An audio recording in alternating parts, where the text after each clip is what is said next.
Speaker. You know, Madam Speaker, I brought a constitutional amendment bill which went through first reading on the floor. I'm worried that public participation on that bill has not taken place. These bills are timed. We could very easily overrun the time, the 90 days given for public participation on this issue. So just to request the committee, through you, Chair, to consider the constitutional amendment bill that went through first reading on the floor and fast track the public participation, that it can come for second reading. Chair, lastly, and I will be the last person to question the wisdom of the SBC on the bills listed today. Madam Speaker, I thought the reason that we would be called for a special sitting would be to handle really serious burning time issues. And I was thinking the reason we're here was to deal with the BPS and maybe the elections law. I said I will not question the wisdom of the SBC on the listing of the bills that we are dealing with, but I'm not very sure that they really warrant special sitting. I thank you, Madam Speaker. Honorable Wambua, you know very well that for us to call a special sitting, it takes a minimum of 15 members. And the minimum of 15 members can also dictate why they want that sitting to take place.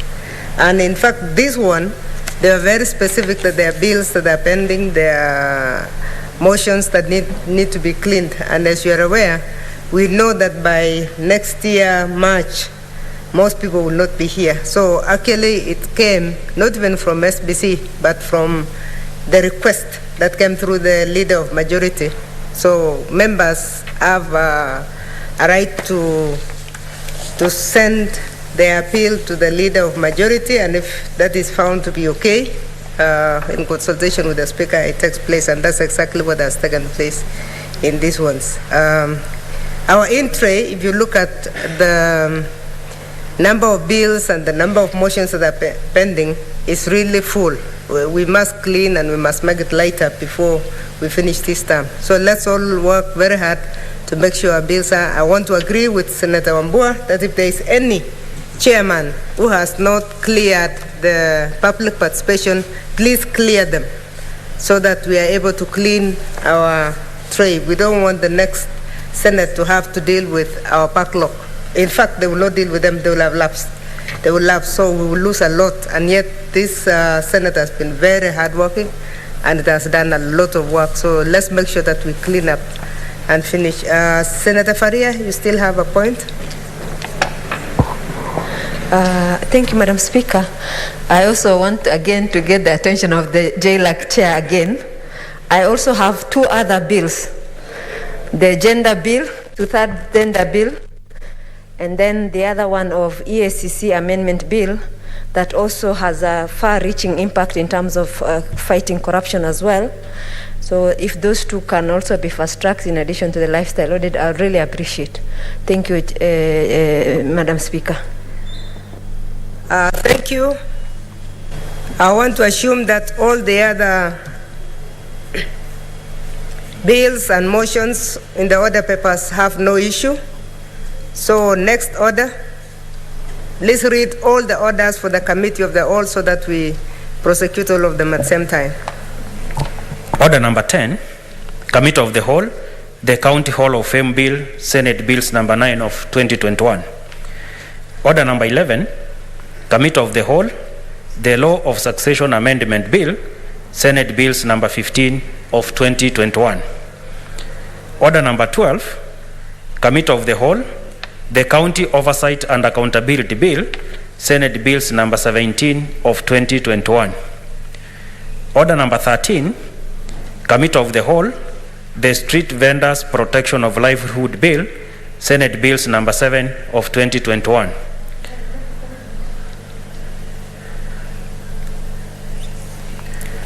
I don't see your intervention button.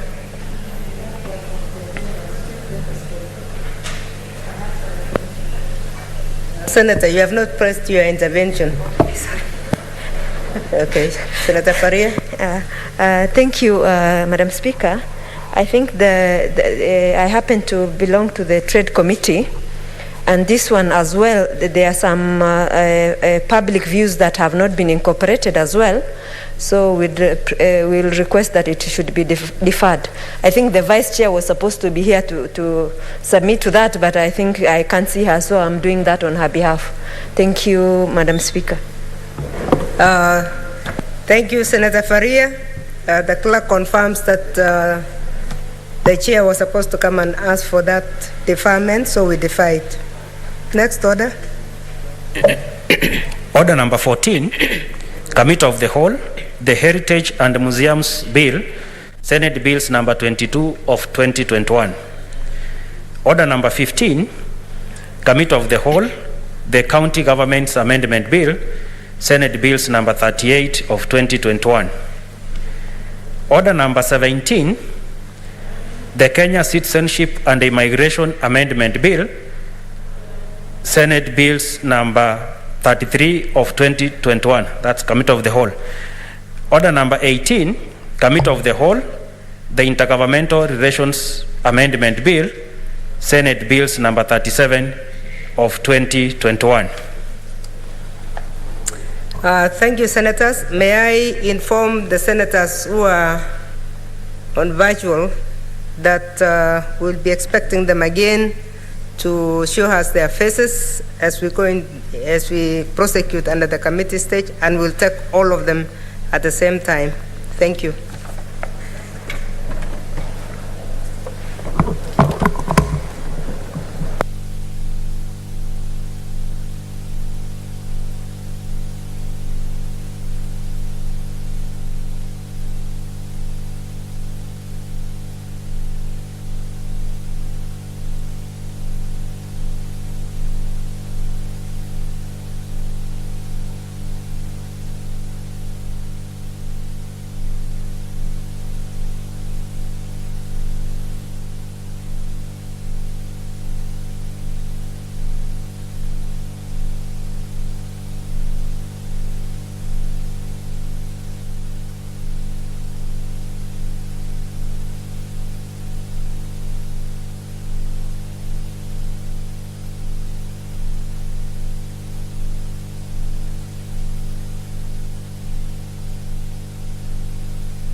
Yeah. Honorable Senators, we are going to start with order number 14, the Heritage and Museums Bill.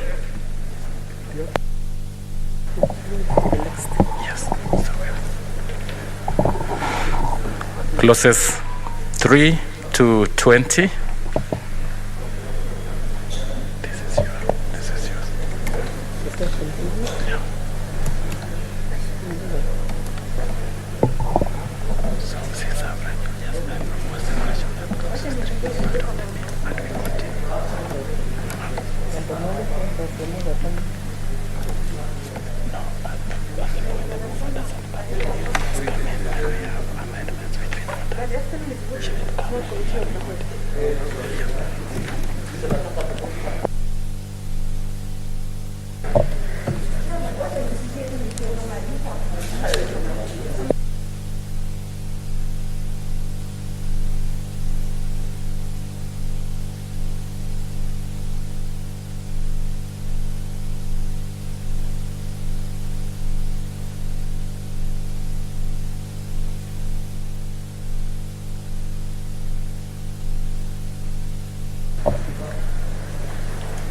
Okay.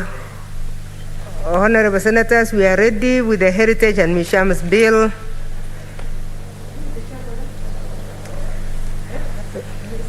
Sponsored by Senator Milgo.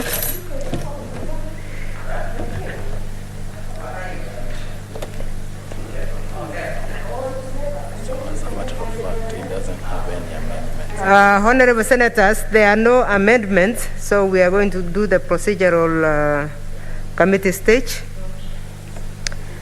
Clauses. Yeah.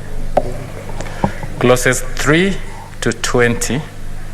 Honorable Senators, I propose the question that clauses 3 to 20 be part of the bill. Honorable Senators, I put the question that clauses 3 to 20 be part of the bill, division at the end. Clauses 21 to 40. Honorable Senators, I propose the question that clauses 21 to 40 be part of the bill. Honorable Senators, I put the question that clauses 21 to 40 be part of the bill, division at the end. Clauses 41 to 60. Honorable Senators, I propose the question that clauses 41 to 60 be part of the bill. Honorable Senators, I put the question that clauses 41 to 60 be part of the bill, division at the end. Clauses 61 to 80. Honorable Senators, I propose the question that clauses 61 to 80 be part of the bill. Honorable Senators, I put the question that clauses 61 to 80 be part of the bill, division at the end. Clauses 81 to 100. Honorable Senators, I propose the question that clauses 81 to 100 be part of the bill. Honorable Senators, I put the question that clauses 81 to 100 be part of the bill, division at the end. The first schedule, the second schedule, and the third schedule. Honorable Senators, I propose the question that the first, second, and third schedules be part of the bill. Honorable Senators, I put the question that the first, second, and third schedules be amended, be part of the bill, division at the end. Clause 2, the title, and clause 1. Honorable Senators, I propose the question that clause 2, the title, and clause 1 be part of the bill. Honorable Senators, I put the question that clause 2, the title, and clause 1 be part of the bill, division at the end.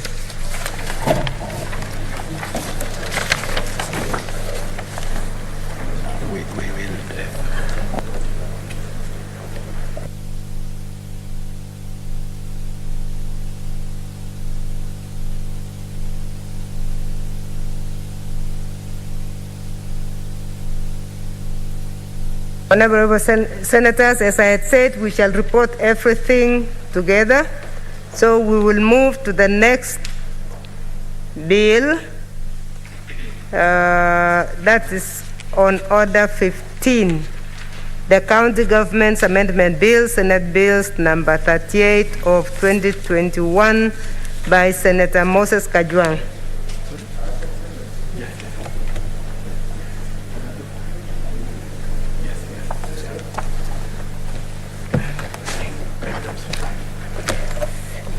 These are the schedules for the county government. Yeah. The chairperson of the committee.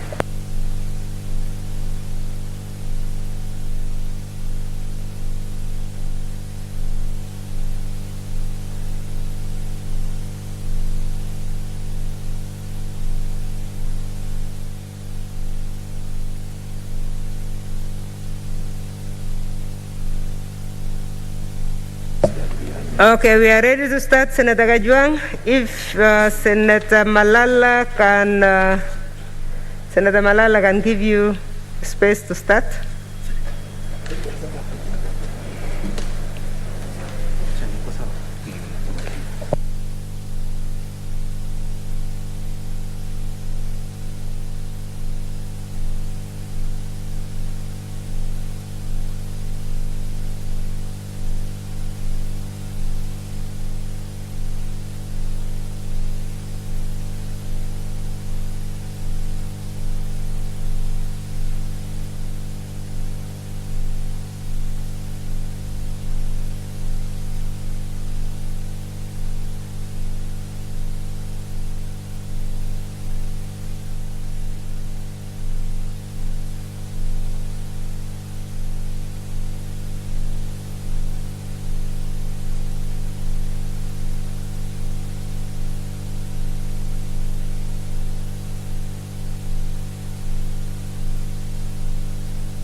Clauses 2 and 3. Honorable Senators, I propose a question that clauses 2 and 3 be part of the bill. Honorable Senators, I put the question that clauses 2 and 3 be part of the bill. Division at the end. Clause 4. Honorable Senators, I propose the question that clause 4 be part of the bill.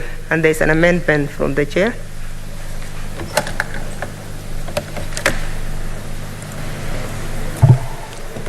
Madam Chair, I propose that clause 4 of the bill be amended in the proposed new section 91A by deleting paragraph H, and in the proposed new section 91B by deleting the word determine appearing at the beginning of the paragraph A and substituting thereof the words consult on. Madam Speaker, this amendment relates to the County Leaders Forum, which we intend to establish, and by removing the word determine and substituting with consult on, it is to ensure that the County Leaders Forum is a consultative forum for elected leaders from a county, the governor, the senator, the members of National Assembly, and they will not be influencing the county integrated development plan, but they will just be advising and consulting on issues of mutual interest. Madam Speaker, I beg to move. Honorable Senators, I now propose the question that clause 4 be amended as proposed. Honorable Senators, I put the question that clause 4 be amended as proposed. Division at the end. The title and clause 1. Honorable Senators, I propose the question that the title and clause 1 be part of the bill.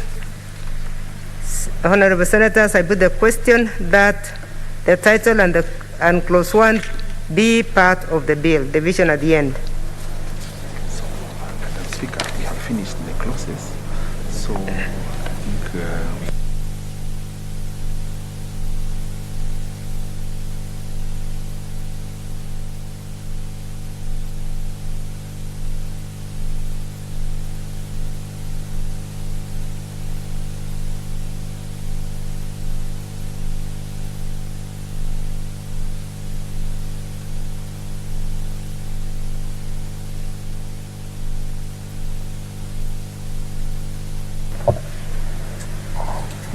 Honorable Senators, I now call on the mover to report. Honorable Chairperson, pursuant to Standing Order 148, I beg to move that the Committee of the Whole do report to the House its consideration of the County Government's Amendment Bill, Senate Bill number 38 of 2021, and seek leave to sit again tomorrow. Honorable Senators, I put the question that the Committee of the Whole do report to the House its consideration of the County Government's Amendment Bill, Senate Bills number 38 of 2021, and seek leave to sit again tomorrow. Will as many as of that opinion say aye? Aye. Will as many as of the contrary say nay? The ayes have it. Madam Speaker, we are finished with this. So.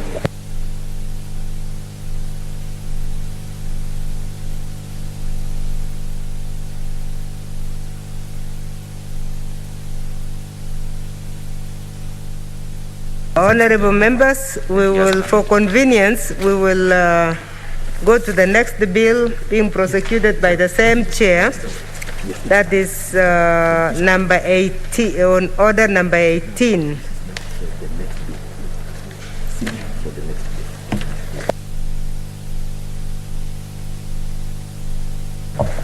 Order number 18 is on the Intergovernmental Relations Amendment Bill, Senate Bills number 37 of 2021, the Chairperson, Standing Committee of Devolution and Intergovernmental Relations, Senator Kajwang.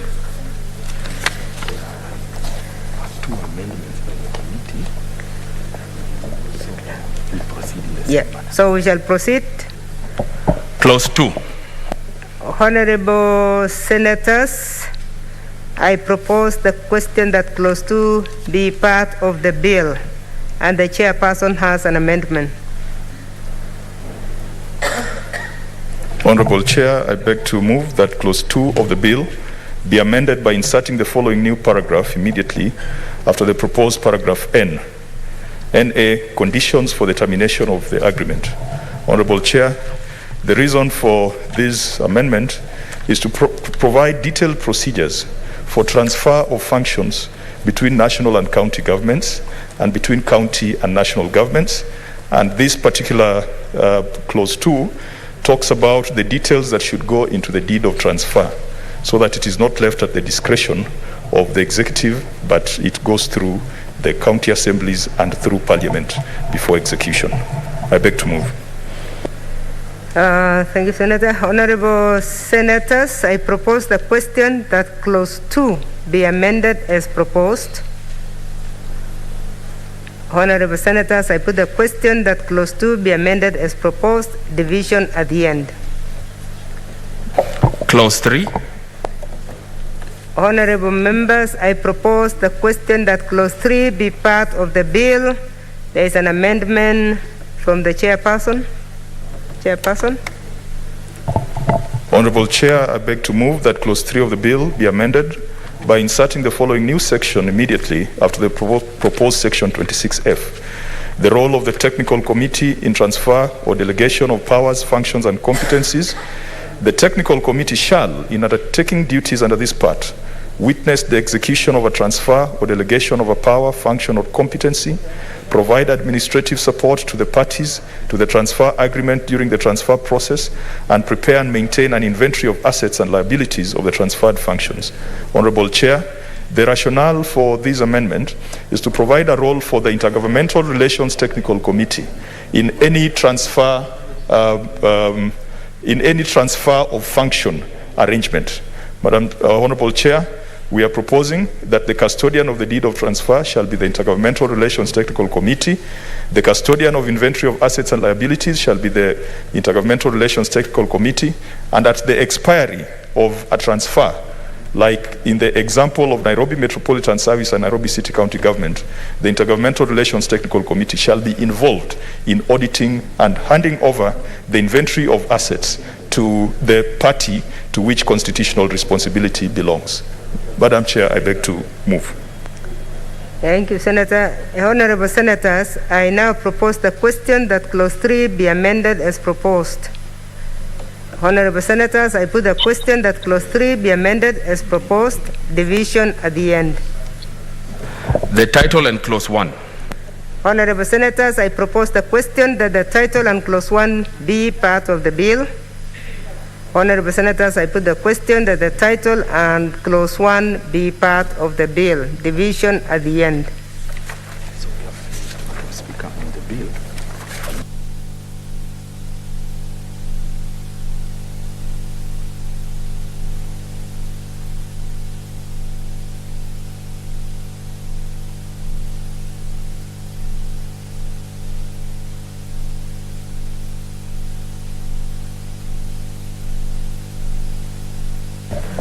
Honorable Kajwang,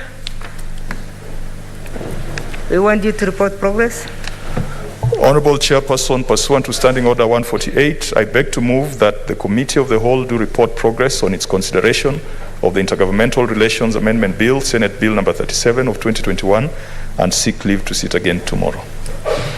Honorable Senators, I now put the question that the Committee of the Whole do report progress on this consideration of the Intergovernmental Relations Amendment Bill, Senate Bills number 37 of 2021, and seek leave to sit again tomorrow.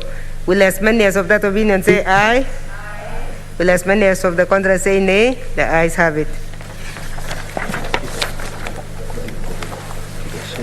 The next bill is the county oversight and accountability. The mover is here, and the mover of the amendment, they are consulting. Senator Kajwang is the mover of the amendment, the chair of the committee. Okay. So I will ask them to approach the table. The next bill is Order number 12, the County Oversight and Accountability Bill, Senate Bills number 17 of 2021.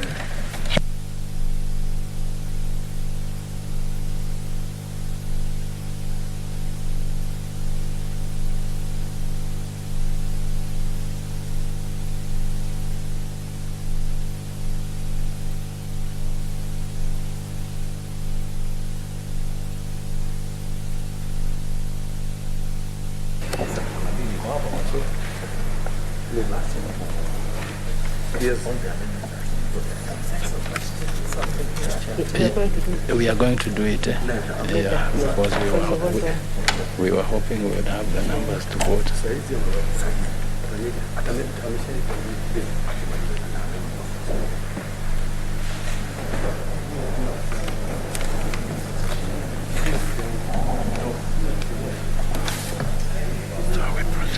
Okay, let's proceed with order number 12.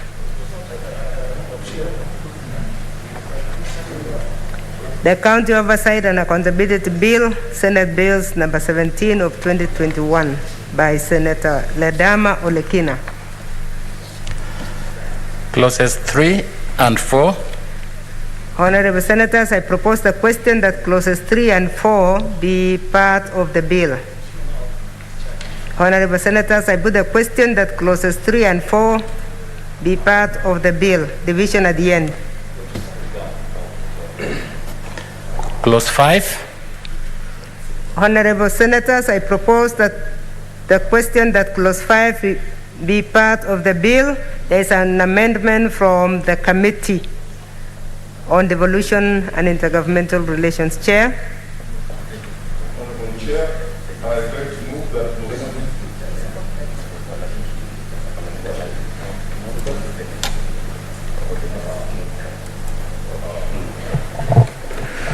Honorable Chair, I beg to move that clause 5 of the bill be amended in subclause 1 by deleting the word shall appearing immediately after the words each county government and substituting therefore the word may, and in subclause 2 by deleting the word shall appearing immediately after the words a county government and substituting therefore the word may.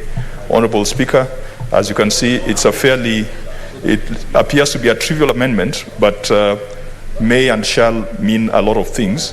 And this was in relation to the proposal by the mover that each county government shall establish infrastructure for public participation. And in our public hearings, it was felt that different counties might have different approaches to public participation. There are those who go to churches, those who go under trees, but there are those like in urban areas like Nairobi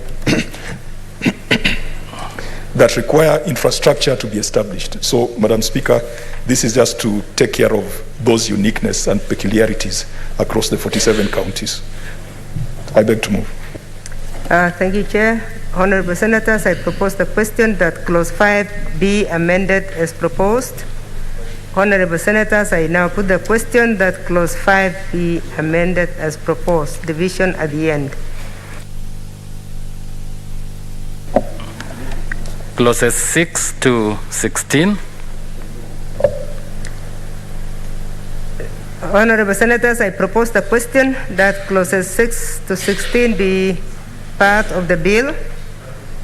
Honorable Senators, I put the question that clauses 6 to 16 be part of the bill. Division at the end. Clause 17. Honorable Senators, I propose the question that clause 17 be part of the bill. And there's an amendment from the Chairperson, Standing Committee on Devolution and Intergovernmental Relations. Chairperson. Honorable Chair, I beg to move that clause 17 of the bill be amended by deleting subclause 1 and substituting therefore the following new subclause. A senator may facilitate public participation through public awareness campaigns. Excuse me, Honorable Chair. A senator may facilitate public participation through public awareness campaigns in the respective county. Honorable Chair, I think the initial proposal was that the senator shall carry out or conduct public participation in all the wards. and we felt that that was restrictive, and that the senator should then come up with a plan for public participation and public awareness in the county without necessarily saying that it shall be done in each ward.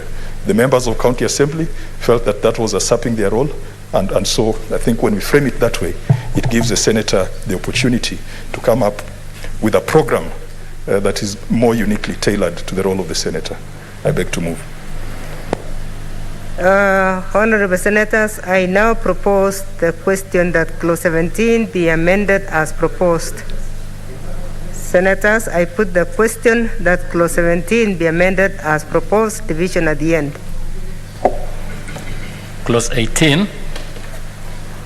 Honorable Senators, I propose the question that Clause 18 be part of the bill. Honorable Senators, I put the question that Clause 18 be part of the bill. Division at the end. Clause 19.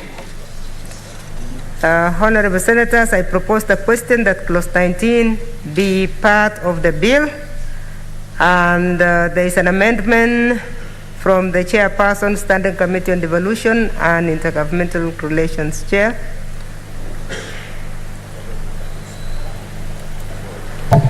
Honorable Chair, I beg to move that Clause 19 of the bill be amended in subclause 2 by deleting the words County Assembly, appearing immediately after the words the clerk of the, and substituting therefore the word Senate. Honorable Chair, the rationale for this amendment is that the mover had proposed that the clerk of the County Assembly shall facilitate the public participation and public awareness initiatives of the senator. And the County Assembly Forum felt that that was a function that needed to be facilitated by the clerk of the Senate. Honorable Chair, also to bring to the notice of the House that incidentally this bill had been processed by the House and it came back because of the concurrence process. But it has now given us an opportunity to tidy up certain things that the National Assembly could have picked or certain things that could have ended up in the courts of law as litigation. I beg to move. Thank you. Honorable Senators, I now propose the question that Clause 19 be amended as proposed. Honorable Senators, I put the question that Clause 19 be amended as proposed, division at the end. Clause 20. Honorable Senators, I propose the question that Clause 20 be part of the bill. Honorable Senators, I now put the question that Clause 20 be part of the bill, division at the end. Clause 2, the title, and Clause 1. Honorable Senators, I propose the question that Clause 2, the title, and Clause 1 be part of the bill. Honorable Senators, I now put the question that Clause 2, the title, and Clause 1 be part of the bill, division at the end. Let's go to the last one. Call them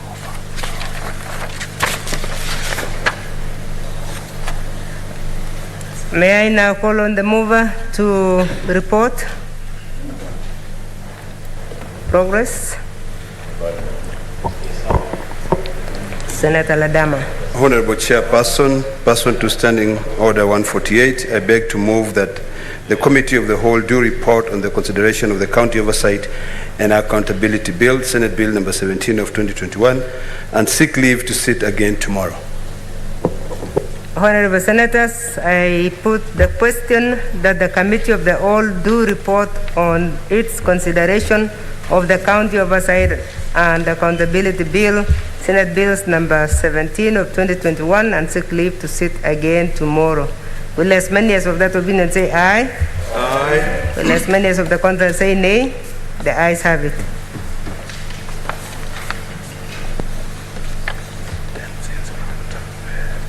We are not able to compete with other committees. Let's ask.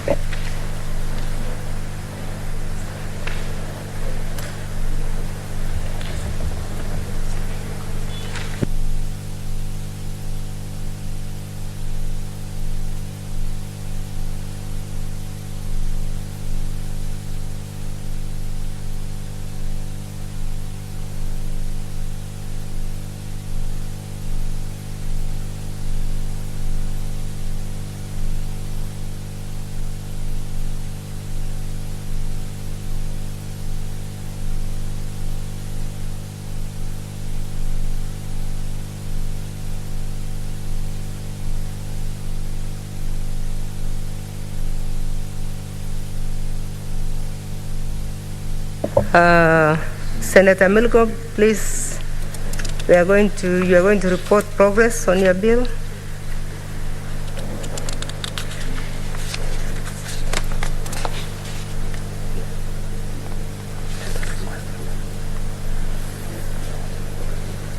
That is the Heritage and Museums Bill, Senate Bills number 22 of 2021 by Senator Alice Milgo. As the mover, please report progress. Honorable Chairperson, pursuant to Standing Order 148, I beg to move that the Committee of the Whole to report progress on its consideration of the Heritage and Museums Bill, Senate Bills number 22 of 2021, and seek leave to sit again tomorrow. Honorable Senators, I will now put the question, which is that the Committee of the Whole do report progress on its consideration of the Heritage and Museums Bill, Senate Bills number 22 of 2021, and seek leave to sit again tomorrow. Will as many as of that opinion say aye? Aye. Will as many as of the contrary say nay? Nay. The ayes have it. Sasa.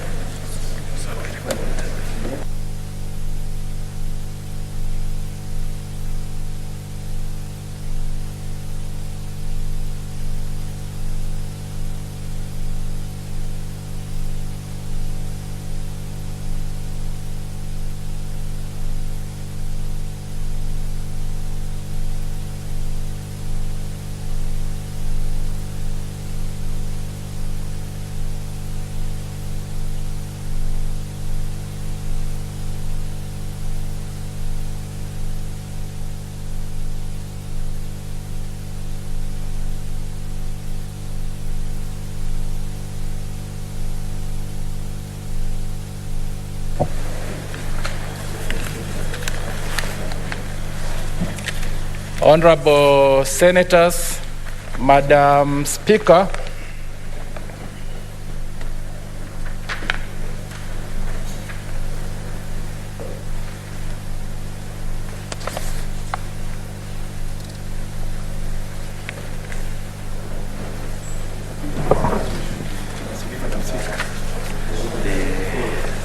Senator Kina, the chair of the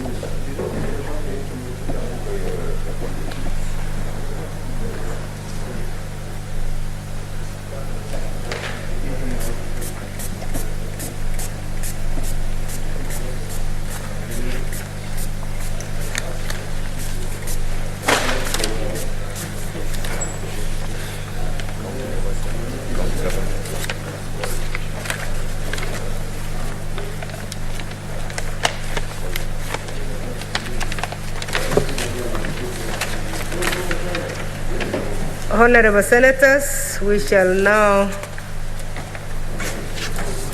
move to report to the House. And standing in for the chairperson is Senator Olekina Ledama. Please start with the first one, which is the Heritage and Museums Bill, Senate Bills number 22 of 2021.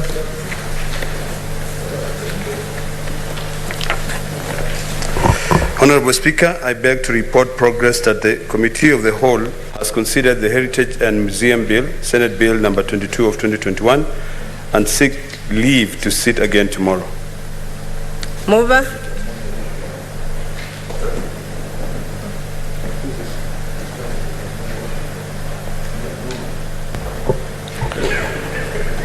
Honorable Speaker, I beg to move that the House do agree with the committee on the said report.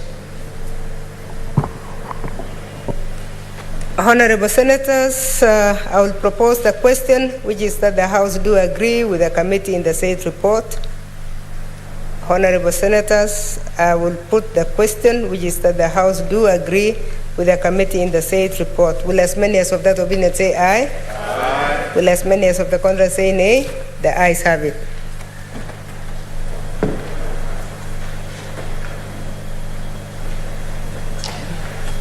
The next bill is the County Oversight and Accountability Bill, Senate Bills number 17 of 2021. Chairperson. Honorable Speaker, I beg to report that the Committee of the Whole has considered the County Oversight and Accountability Bill, Senate Bill number 17 of 2021, and seek leave to sit again tomorrow. Mover. Yeah. Honorable Speaker, I beg to move that the House do agree with the Committee on the said report. And request Senator Kajwang to second. Senator Kajwang. Honorable Speaker, I second.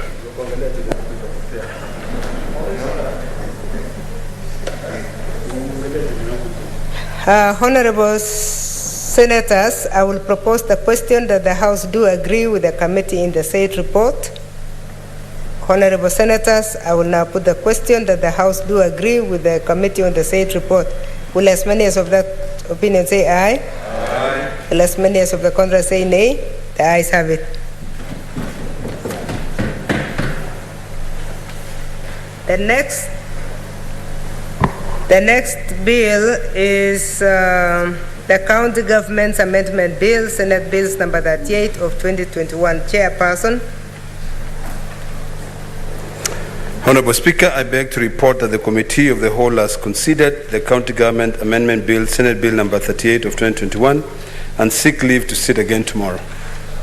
Mover. Honorable Speaker, I beg to move that the House do agree with the committee on the said report and request Senator Faria to second.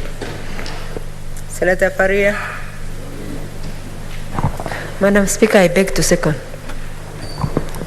Honorable Senators, I propose the question that the House do agree with the committee in the said report.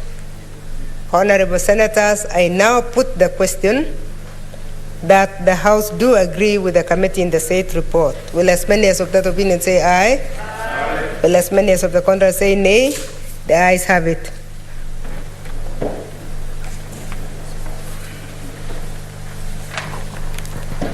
Honorable Senators, the last one is the bill, the Intergovernmental Relations Amendment Bill, Senate Bill number 37 of 2021. Chairperson. Honorable Speaker, I beg to report that the Committee of the Whole has considered the Intergovernmental Relations Amendment Bill, Senate Bill number 37 of 2021, and seek leave to sit again tomorrow. Mover. Honorable Speaker, I beg to move that the House do agree with the committee on the said report and graciously request Senator Professor Ongeri to second. Senator Ongeri. I second, Madam Speaker. Honorable Senators, I now propose the question that the House do agree with the committee in the said report. Honorable Senators, I put the question that the House do agree with the committee in the said report. Will as many as of that opinion say aye? Aye. Will as many as of the contrary say nay? The ayes have it.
So you can defer this and then you adjourn to the afternoon.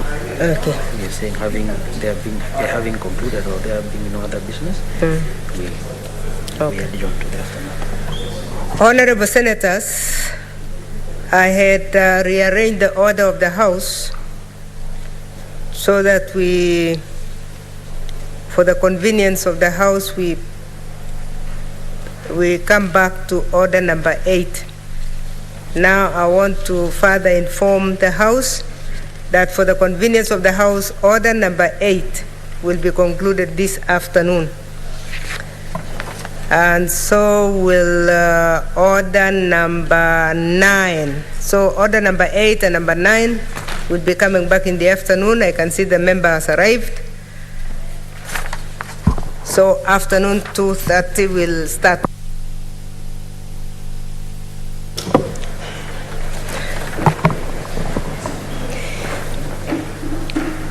Honorable Senators, there being no other business, it is now time to adjourn the House.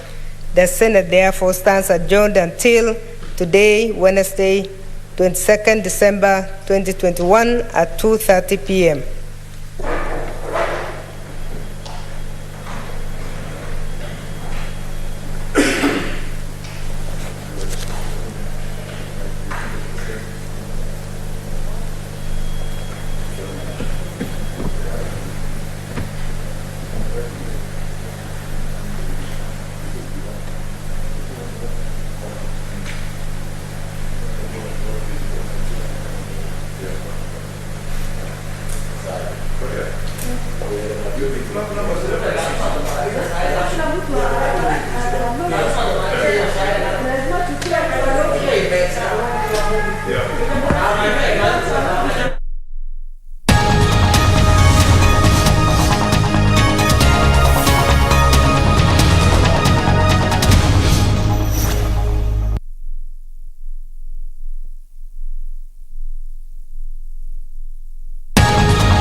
It is in this sense that this bill seeks to propose amendments aimed at strengthening party autonomy, encouraging individual and citizen participation in party politics, requiring registration of members and parties to maintain a members list, and requiring that parties be formed based on certain common political ideals.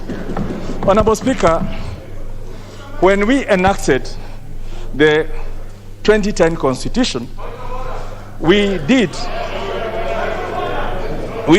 define political parties within Article 260.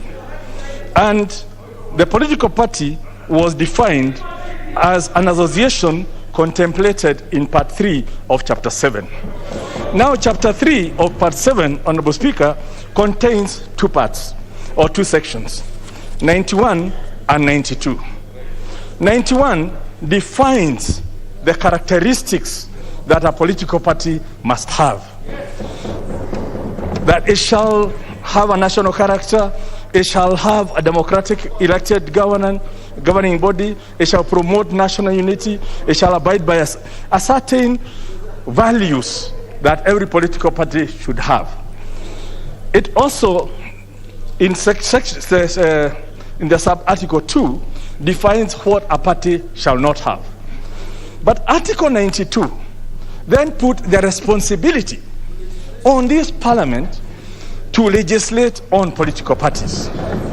So we then went ahead and legislated in 2011.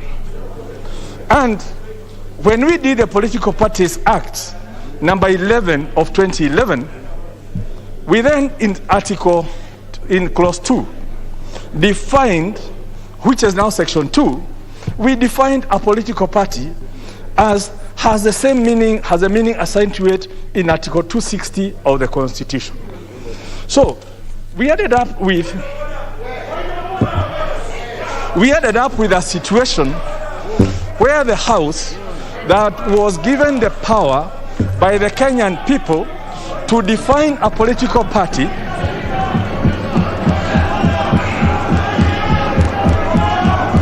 did not do the definition, and hence we've been having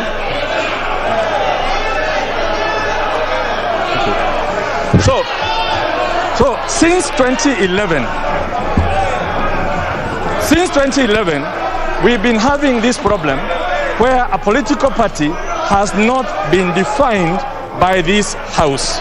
Yet the responsibility was put on this house to even define a political party.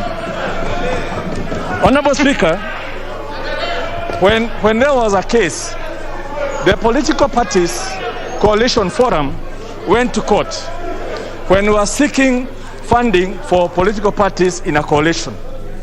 And the courts did rule in 2016, and the matter was upheld in the Court of Appeal that the law does not define a political party. And it is the responsibility of Parliament to define a political party and not the courts. So, what we then did is, first of all, we must take that cue from the courts. The courts have said that Parliament was expected to define a political party. Parliament has not defined a political party, and hence the courts cannot define what a political party means. So hence, one of the provisions within this political party amendment is to define what a political party is. And it's an association of citizens with common ideals that are pursuing a certain agenda. So first of all, this bill cures one of the problems we have within our law, where political parties are not defined. And this is one of the fundamental amendments that we are bringing in this bill. This bill also goes ahead and says Article 260 envisages an association. It does not define whether it's an association of natural persons or legal persons or parties or bodies, and hence in this definition, which is being proposed for debate in this house. Yes. It's for debate in this house. Yes. This definition now that we are putting, that basically says that an association, that a political party is now being defined for avoidance of doubt as an association of citizens with an identifiable ideology or program that is constituted for the purposes of influencing public policy or nominating candidates to contest election. That definition does not exist in our law today, because we just did a convoluted thing. The Constitution says it's an association as contemplated in Part 7. In our law, we then said it's an association as defined in Article 260. So the two of them have never defined a political party. So for once, we are going to have a definition of a political party. Now, we also looked at the history of this country.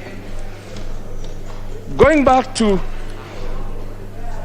let's start from 2002 or even late 90s, when NDP merged with KANU, and NDP was merged into KANU, they could not make a decision, they exploded.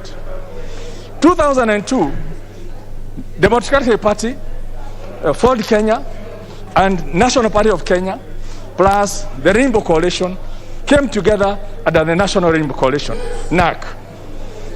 It could not be possible to register a coalition, and hence we adopted one of the parties, NPK, to change its name. Immediately the parties got into power. NAC was reclaimed by the owner, and hence all of a sudden the whole government was at the behest of one of the owners of the party. Fast forward to 2013, TNA got into a coalition with URP. And in that coalition, the president, Uhuru Kenyatta, had a running mate from URP, but who could not run on URP because the party, the polo, does not recognize coalitions. So His Excellency William Ruto had to run on TNA. Now, move forward to 2017. Let's move just, for example, to 2017.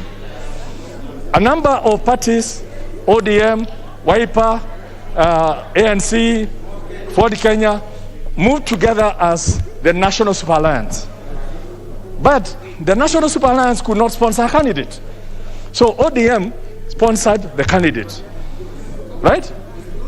Including the running mate, who was not from ODM. And as a result, we all know the issues that have happened since then. In between, in 2016, Jubilee attempted to cure the problem and amalgamated all the parties that had supported Jubilee in the coalition. We know the story that happened. Yeah? So, of course, some people have bolted, yeah? But the issue we need to look at is that in Kenya, it's so clear that coalitions will be the issue of the future. It's a global phenomenon. In Britain, there are coalitions. In Germany, there are coalitions. In South Africa, there's coalitions. Everywhere, it's coalitions. But how do we ensure that parties that come together through a coalition are protected from the issues we have seen in the past? And you see, that is what we need to think of. That when 2 or 3 parties come together, it cannot be the big brother that they are relying on to protect them. They must be protected in law. And hence, what we are providing for now is a legal recognition of any framework that allows 3 or so political parties to come up together so that they sponsor their candidates as a political party, they share in the money as a political party, and it's not up to big brother or small brother to control the shots. Now, that is the best thing that can happen to this country. And I would doubt why would anyone even have a problem with this kind of arrangement where your small party is protected, you as an individual is protected, and we can move forward. Honorable Speaker, we also know that we've been having problem with access to political party funding. Political parties are funded by the exchequer to the tune of 0.3% of the national revenue.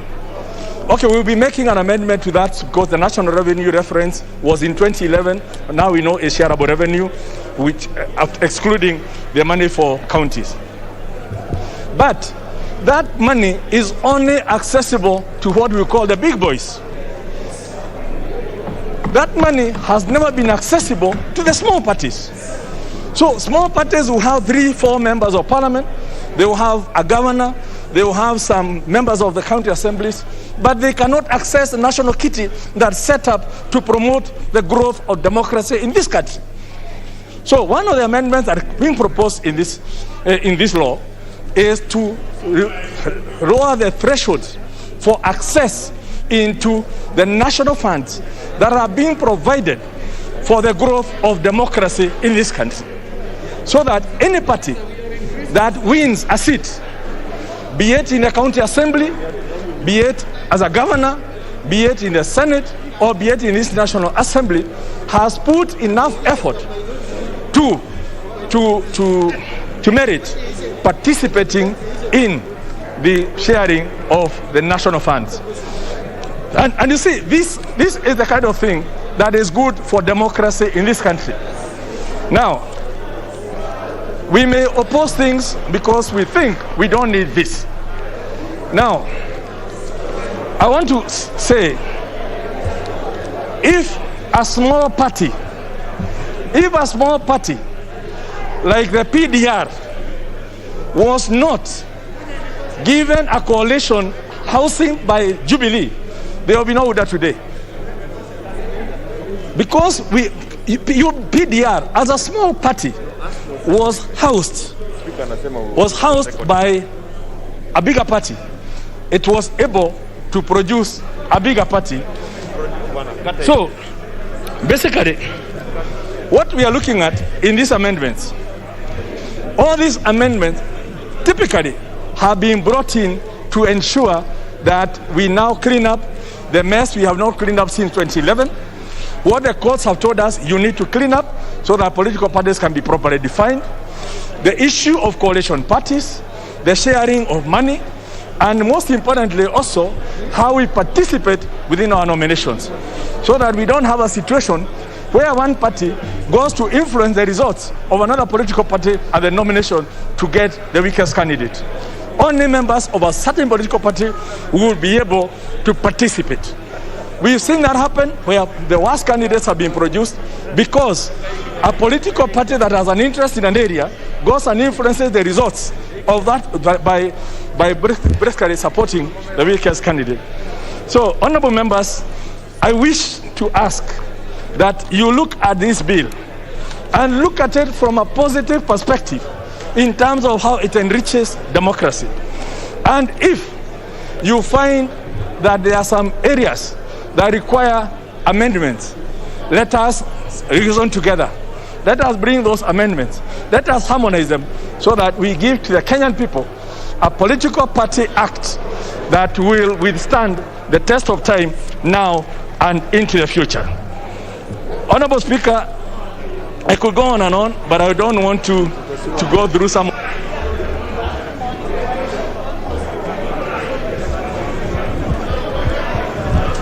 Hello.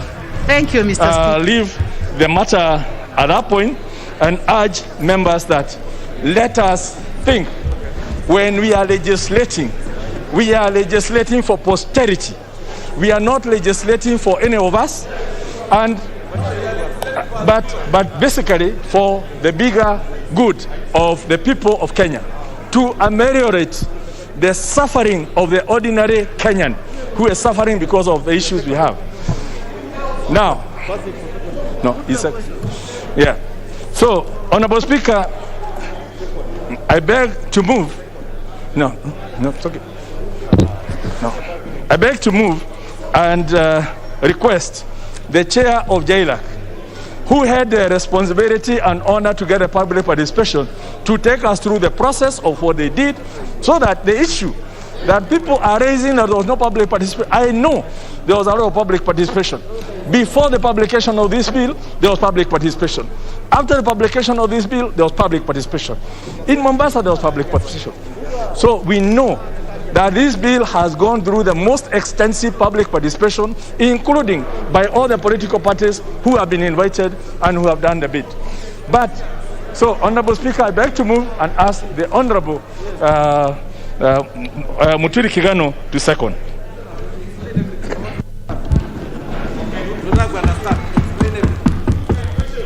Mr. Speaker, I beg to second, and I confirm and fortify what the leader of opposition has said. Majority. Opposition. You are opposition. St. Cock. Yes.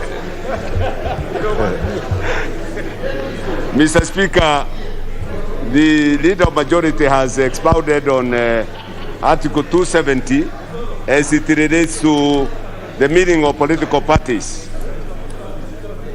Mr. Speaker, I confirm that my committee looked into this and we found that Article 260 reposes the ascription of meaning to registration through Article 92. If you look at the subheading of Article 292, it speaks for itself. Registration on political parties. Parliament shall enact legislation to provide for, among other things, the management of political parties. So a definition, therefore, And the definition is therefore repost. It is repost registration. Now, the registration that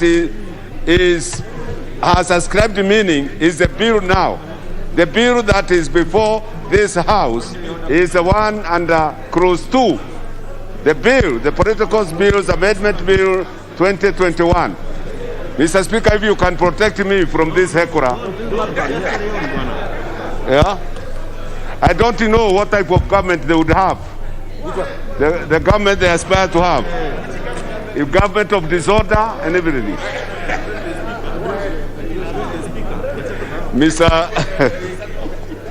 Mr. Speaker, the bill here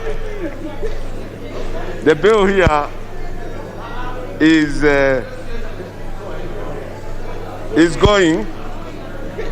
going to remove, to erase any the overlapping mandates between IBC and the Office of the Registrar of Political Parties, to enhance effective management of political parties and define the role of the Registrar of the Office of the Registrar of Political Parties regarding independent candidates, and to implement the Constitution, fully implement the Constitution to address the gaps identified in the Office of the Registrar. For example, the meaning of what a political party, a coalition party is.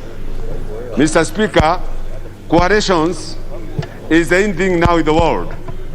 If you look at Germany today, it is a coalition of several political parties. India, the biggest democracy in the Commonwealth. The government today of Modi government has 7 political parties in his coalition. It is a coalition government. Mr. Speaker, I know it is everywhere. Mr. Speaker, I know it is choreographed.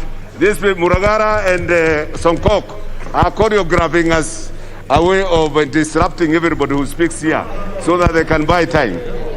Mr. Speaker, the bill seeks to provide, as I said, proper definition of what a political parties and a coalition is. It also seeks to define party nominations, provide for party nominations to differentiate same from registration of candidates in elections. It also seeks rules of political parties as required under Article 292, and also registration of coalitions and submission of pre-election agreements. Mr. Speaker, parties as they start today are a bit, they are not properly defined. So you need now to define the ideology and the slogans. We also need to have timelines for reservations of names, symbols, colors, lifespan, and provision of registration. Streamlining the resignation, expulsion of members, and deeming of resignation, including the organ of thus you shall do it. The disbursement. Mr. Speaker, if you can protect me from these heculas. There cannot be any heckling member. The regulation. Members can only consult a little higher. So what the most important thing is to summarize. The heculas. No, I cannot be a heckler. You summarize and we are fine. Mr. Speaker, we also need to delete their constitutional provisions from the Act, including Section 22(3) that attempts to introduce a new ground on how a vacancy arises in Parliament of County Assemblies. So, in effect, this is a bill that we will have to go to the other house. It also needs to introduce alternative forms of publications for... Mr. Speaker, lastly, I need to summarize and say this bill seeks to address overlapping of mandates, the enhancement of effective management of parties, the implementation of the Constitution, including Articles 82, 90, 103, to address the gaps identified in execution of the office of the mandate, lessons learned from experiences to address needs of Kenyans as drawn from stakeholder engagements, to address domestic and international jurisprudence, which we have drawn from Katiba Institute. So, Mr. Speaker, with those remarks, I beg to second. And I propose the question, which is that the Political Parties Amendment Bill, National Assembly Bill number 56 of 2021, be now read a second time. Minority Leader, Minority. Mr. Speaker, I want to take the shortest time possible. Even though I have 15 minutes, I'll take a third of that. Mr. Speaker, first I want to address myself the question of whether, when we expand the definition of a political party, that infringes on the Constitution. Mr. Speaker, I would want to advise those who are arguing like that to look at Article 92 and see that we were required to bring clarity in terms of defining what a political party means. So that is number one, Mr. Speaker. Number two, those who are complaining about this bill, I don't know whether they have taken time to read it and understand the provisions of Clause 13, Mr. Speaker. Mr. Speaker, under Clause 13, you will realize that presently, if for whatever reason, registrar deregisters or suspends a political party, Mr. Speaker, the only people who are saved is a member of parliament and members of county assemblies. The president, if elected on that party that is being deregistered, or the deputy president are not protected. So, Mr. Speaker, the provisions of under Clause 13 now protects also the president and the deputy president and even the governors. Anybody elected on a political party that has been deregistered or suspended would continue serving in the office, something that is not keyword in the current law as we have it today. Mr. Speaker, those of us who are making noise about these amendments should understand that there is no process of disciplining a party member as it is today. This law provides a clear mechanism and details on how due process of disciplining a member will be taken. And it is of benefit to some of us who are making noise here, Mr. Speaker, because Mr. Speaker, we require this law to be clear on what process would be followed, Mr. Speaker. Mr. Speaker, my second last remark is as follows. Mr. Speaker, as it is today, the political parties' funds, there is no clear provision on how to divide it to parties which form coalition. And Mr. Speaker, looking forward, Mr. Speaker, how I wish that those members of parliament, Mr. Speaker,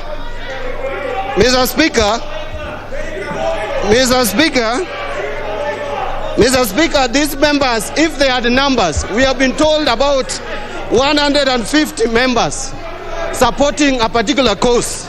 Mr. Speaker, you can see when we come to the floor of this house, the members are hardly 20, and that is why they are making noise, because they know they don't have the capacity, they don't have the numbers, they don't have even intellectual capacity to argue their case, and therefore they will continue making noise. Mr. Speaker, if you look at the provisions of this bill, Mr. Speaker, it is clear that now even those political parties which don't have the numbers in the House but have elected leaders will benefit from political parties' funds. So, Mr. Speaker, let me just conclude. That, Mr. Speaker, my colleagues on the other side of the political divide, who have been boasting of numbers in the streets, who have been talking of 150 members, today we want to see where are those 150 members. So instead of making noise, instead of shouting like Alice Wahome is shouting as if she's in a marketplace, Alice Wahome should tell us where there are 150 members that they have been boasting around, that they have 150 members and they have only 20, 25 members. Okay. If you don't have numbers, don't waste our time. Don't waste our our time. We have come here to debate. Thank you, Mr. Speaker. I support. Honorable Dr. Pukose. Dr. Pukose. Dr. Pukose.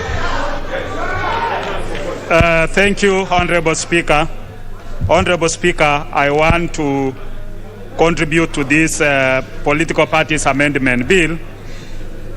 Honorable Speaker, on the onset, I know there are some good amendments, but generally, we also have amendments that members will be able to amend.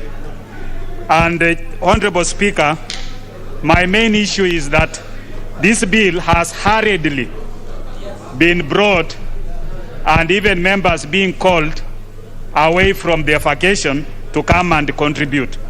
To me, I think the issue of having free and fair elections, if this House is not careful, will be a mirage.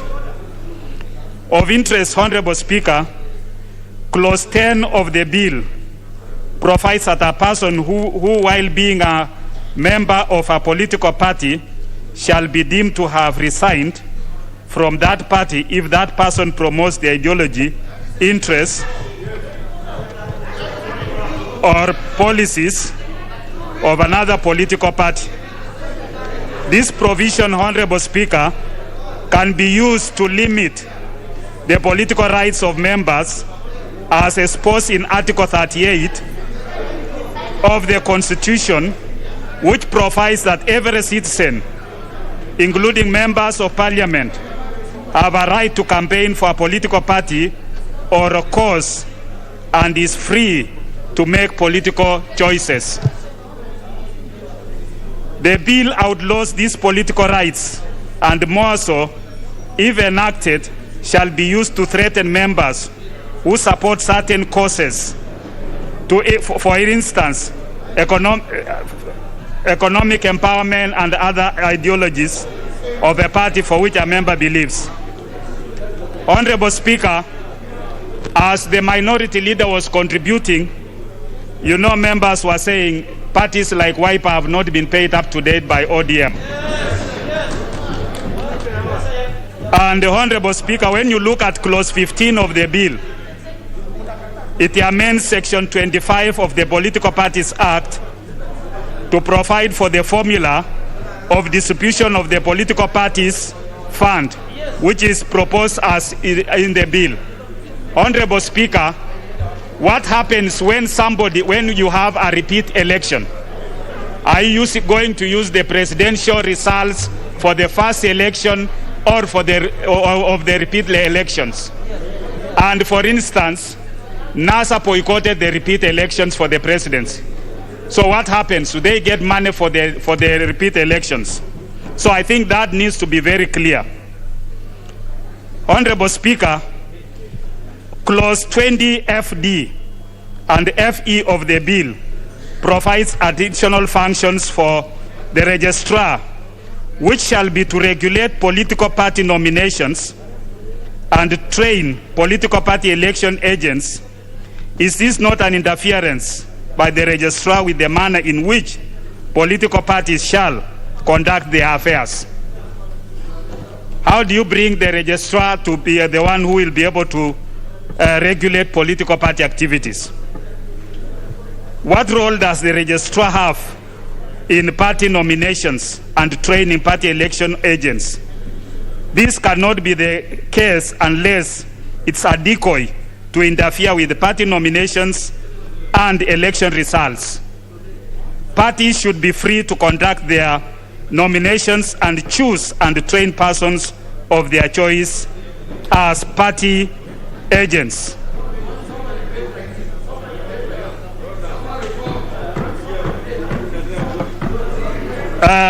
Honorable Speaker, in clause 22 of the bill, it seeks to provide requirements for conduct of political party nominations, which includes the requirements that a political party that intends to conduct a political party nominations under this act shall apply in writing to the registrar of political parties for a certified copy of the register, what happens when the certified copy of the register is interfered?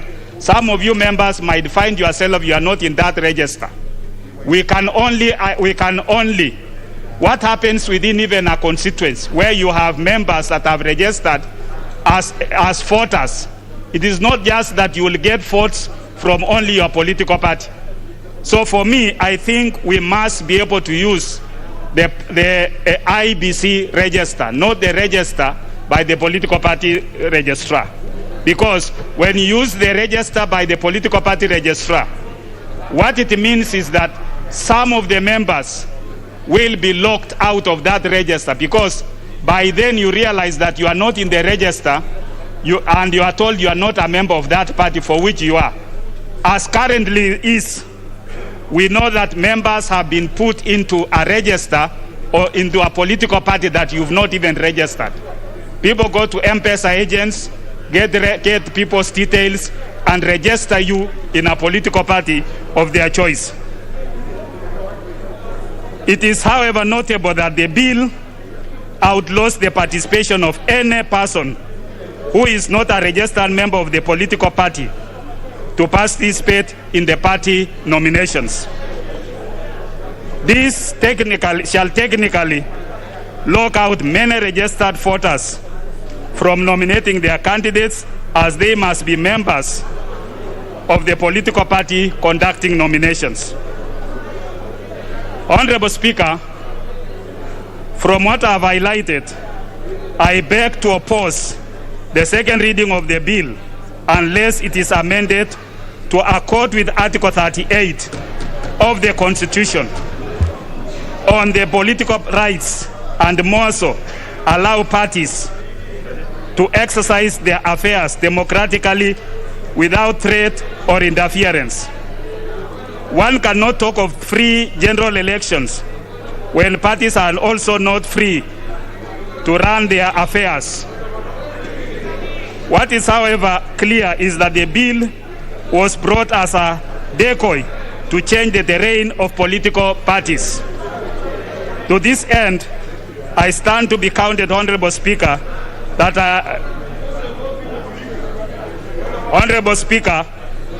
this bill intentions are hidden. Honorable Speaker,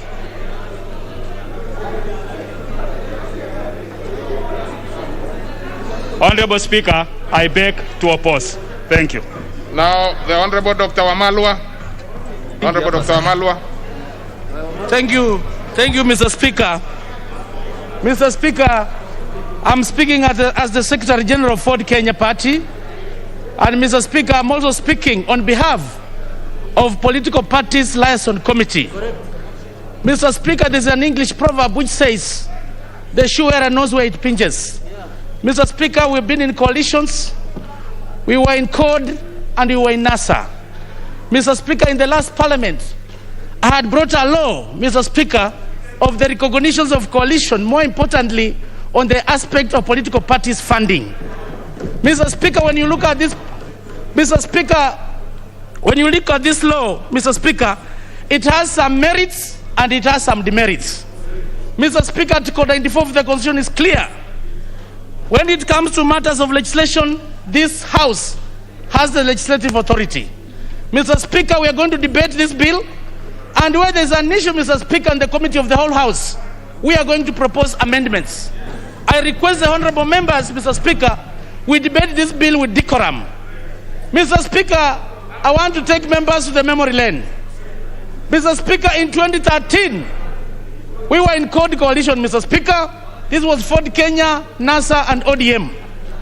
Then 2017, we had Wiper, ANC, Ford Kenya, and ODM. And when we confronted the register of political parties, Mr. Speaker, she could not send us political parties funding directly. It had to go to the big brother ODM. And Mr. Speaker, now with this law, the register of political parties will be able to disperse funds directly to that members of that coalition, Mr. Speaker. Mr. Speaker, when you look at this bill, it has even reduced the threshold for you to gain the political party's fund. Mr. Speaker, under the Political Parties Act, you are required for you to be registered as a political party. You must have minimum of 24 offices in the counties, Mr. Speaker. You also you need to have registered members, Mr. Speaker, 1,000 minimum in every county. For you to fulfill that, Mr. Speaker, you need money. The small political parties, Mr. Speaker, have really suffered. Under the Political Parties Act, there's 0.3%, Mr. Speaker, that is supposed to be channeled to the political parties for purposes of enhancing democracy. Mr. Speaker, on that note, me who has been the shoe wearer, Ford Kenya has suffered. Wiper had also suffered. ANC had suffered. KANU has suffered. Tomorrow, you never know, Mr. Speaker. So in terms of this provision, Mr. Speaker, this is going to heal in terms of sharing political parties' fund. On the other contrary, Mr. Speaker, the negative part of this bill, which you are proposing amendments, Mr. Speaker, in the committee of the whole House, is to force political parties that the coalition must be done at least 6 months to general election. That want to amend, Mr. Speaker, so that you can allow coalitions as late as possible in line with the elections calendar, Mr. Speaker. When we go to the committee of the whole House, President Mwai Kibaki's coalition, Mr. Speaker, was formed as late as 90 days to the general election. So that is the bit, Mr. Speaker, that I call upon the honorable members. When we come to the committee of the whole House, we should be able to amend accordingly so that we give people freedom, Mr. Speaker, for the purposes of having free and fair elections, Mr. Speaker. Mr. Speaker, this is a multi-party democracy. And the future of this country, Mr. Speaker, is in the coalitions. There's no way a single political party, Mr. Speaker, can grab power without coming up to negotiate. And in the spirit of negotiation, Mr. Speaker, under MOUs, it must be a win-win situation to every party. It is a give and take. I'm calling the honorable members to look at this bill objectively. Let's look at the gains of this bill, and where we need amendments, let's come and reason together and be able to amend accordingly for purposes of having free and fair elections, Mr. Speaker. Mr. Speaker, I thank you and I support. Honorable Rachel Nyamai. Thank you, Honorable Speaker, for giving me this opportunity. From the onset, Honorable Speaker, I support this Political Parties Amendment Bill with very clear reasons, Honorable Speaker. Honorable Speaker, these amendments that we are doing are going to give an opportunity within the law to be able to conduct direct nominations and also indirectly within the law, Honorable Speaker. And this is going to be cheaper for our political parties. The participation of the members' lists in the nominations, Honorable Speaker, is also going to bring some sanity in nominations, so that people are not put in situations whereby other political parties will gang up against a candidate who is strong within a certain region. Honorable Speaker, as my colleagues have said, the future of this country, Honorable Speaker, is going to be in coalitions. And anybody, Honorable Speaker, who is scared of coalitions should know that this is the way to go. The situation of winner take it all is also going to be healed by the amendments that we are doing today, Honorable Speaker. Honorable Speaker, the situation, Honorable Speaker, that some individuals seem to be scared of, whereby one individual wants to take control of the win and other people slightly lower than the winner are not given an opportunity to speak. It's not going to happen, Honorable Speaker. Honorable Speaker, the issue of sharing political parties' funds is also strongly going to be handled by these amendments that we are doing today, Honorable Speaker, whereby especially the small political parties are not going to be messed up by the big political parties, as it has happened with the Wiper, which some people are shouting, and I believe that they are not shouting because they are happy for Wiper. It's because of different reasons, Honorable Speaker. Honorable Speaker, yes, Kalonzo will be able to benefit, among others. Honorable Speaker, the matter of freedom of association is clear within our Constitution. So, the amendments that you are going to do today, or to amend today, Honorable Speaker, are going to give an opportunity, Honorable Speaker. Honorable Speaker, the amendments that we are going to do, Honorable Speaker, will give a situation whereby different parties that have the same ideologies and the same policies can come together and lead within the law. Honorable Speaker, also registration of the coalition is very important, such that in case of any agreement that happens, Honorable Speaker, what was agreed within the coalition is registered by the political parties' registrar. And this will bring an opportunity whereby disputes can be resolved. Honorable Speaker, it's going to be cheaper for political parties in terms of nominations, and this is one of the reasons as to why I support these amendments, Honorable Speaker. Honorable Speaker, also, we are going to give an opportunity, Honorable Speaker, to IEBC to focus on real elections so that matters of nominations are handled by the political parties, so that IEBC does not get involved in both nominations and matters of the general election, Honorable Speaker. This gives the registrar a clear role in nominations, Honorable Speaker.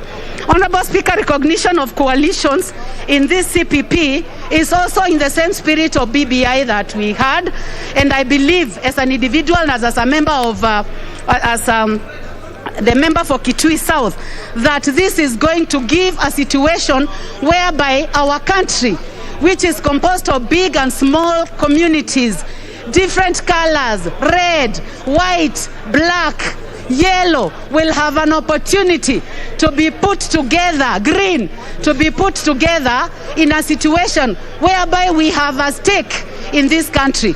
So, Honorable Speaker, as a supporter, I want to say that anybody who has a problem with coalitions is not the best for the future of this country. And anybody, Honorable Speaker, who feels that small political parties should be collapsed in order to give space for one huge political party means that they have a problem with working with the other people. So, Honorable Speaker, as I sit, I would like to say that this CPP is going to give a chance to our country, to our parties, with the same ideologies, with the same parties, to be able to sit together. Honorable Speaker, I actually look forward already to this passing of this bill. Thank you. Thank you, Mr. Speaker. Mr. Speaker, from the onset, I stand to support, Mr. Speaker, the political parties amendment bill, Mr. Speaker. Mr. Speaker, I want to urge members that this is how Parliament conducts its business, Mr. Speaker.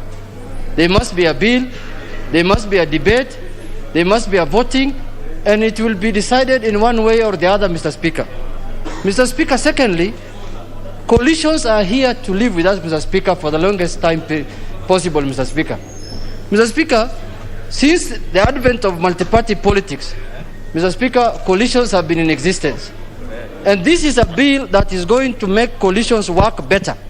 This is a bill that is going to make our politics have better hygiene, Mr. Speaker, than it was, Mr. Speaker. You could hear people raising issues of previous coalitions, Mr. Speaker.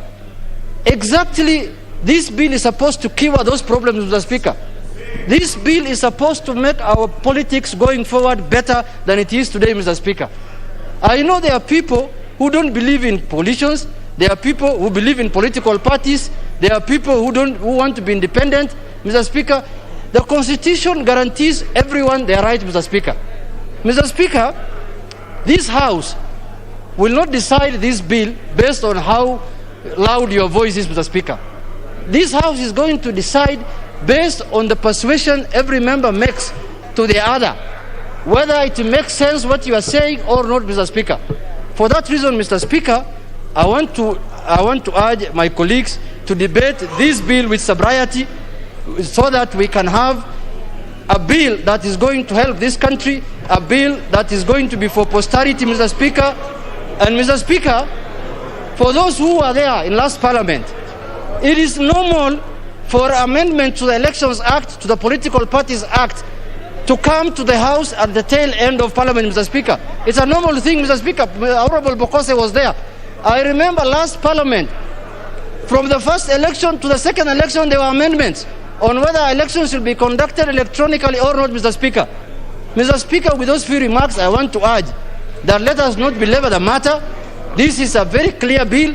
This is a bill that is going to make our politics better, Mr. Speaker. And if you have numbers, Mr. Speaker, don't be worried. Don't shout outside there. We have numbers. Bring your numbers here now. They are required in the House, Mr. Speaker. Okay. Mr. Speaker, we are going to win this one hands down, Mr. Speaker. All right. Not shout this one, Mr. Speaker. Thank you very much, Mr. Speaker. Honorable Alice Wahome. Honorable Alice Wahome. Honorable Alice Wahome, you have put your card here and you don't want to speak. Honorable Alice Wahome.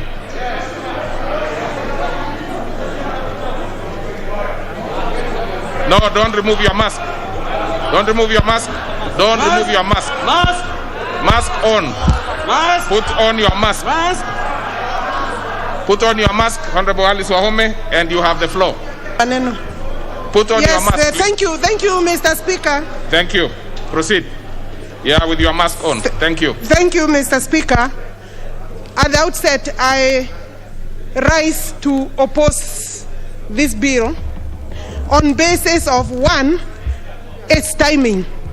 This bill is completely untimely and it is intended to disrupt smooth nominations, particularly in some of the proposals that it is coming up with.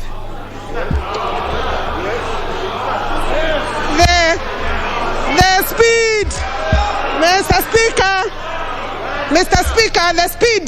the speed in which, even from the Speaker's seat, that this bill is being processed, Mr. Speaker, completely ignoring procedural issues,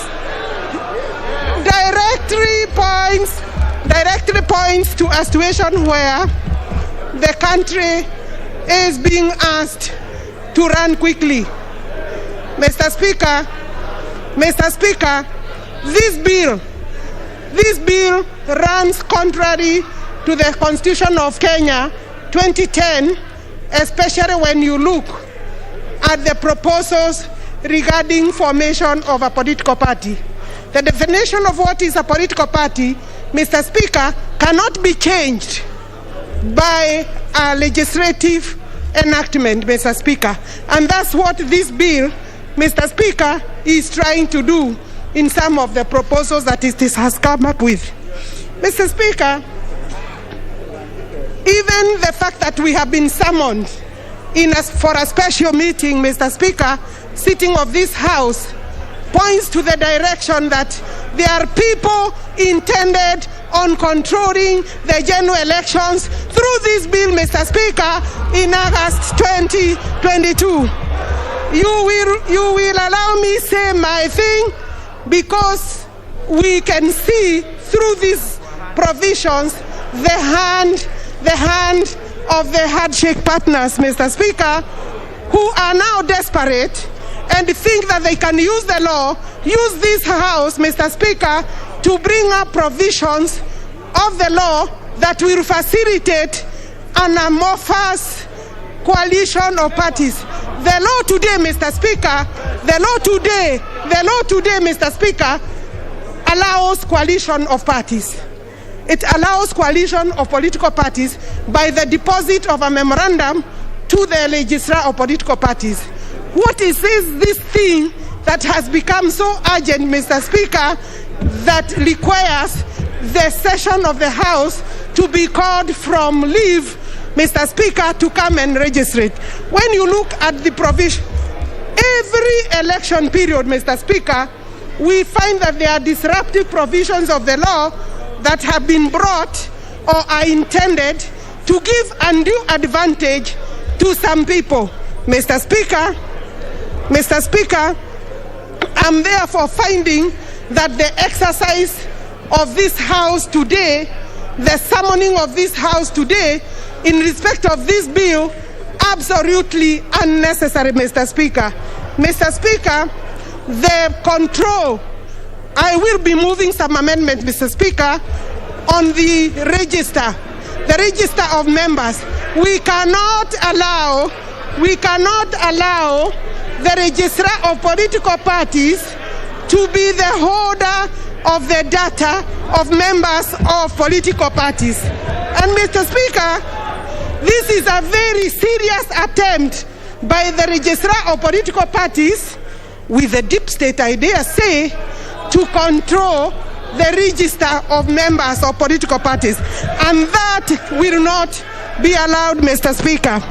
Mr. Speaker, it is a shame that when people are dying, people have taken cancer billions, we are being summoned today to discuss about formation of coalitions instead, Mr. Speaker, of dealing with the pandemic, including the pandemic in this House, Mr. Speaker, where yesterday every 8 people out of 10 who were tested, Mr. Speaker, turned positive, COVID positive yesterday.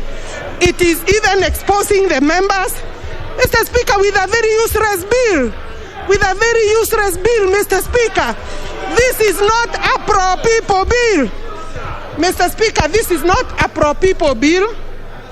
This is a very selfish move by this House today. We have a Political Parties Act that is able to deal with the issues of elections and nominations going forward. If, for example, bad habits like the ones of the ODM, by denying other parties their money, if that is what they are trying to cure, that cannot be cured by the law, Mr. Speaker. That can only be cured through good behavior, Mr. Speaker. And therefore, we want to tell them, you can deposit a memorandum of how you share the money and honor the memorandum, because many of you have never known how to honor memorandums, to honor gentlemen agreement and ladies agreement. Mr. Speaker, I do not want to add anything. And we are happy that people, Mr. Speaker,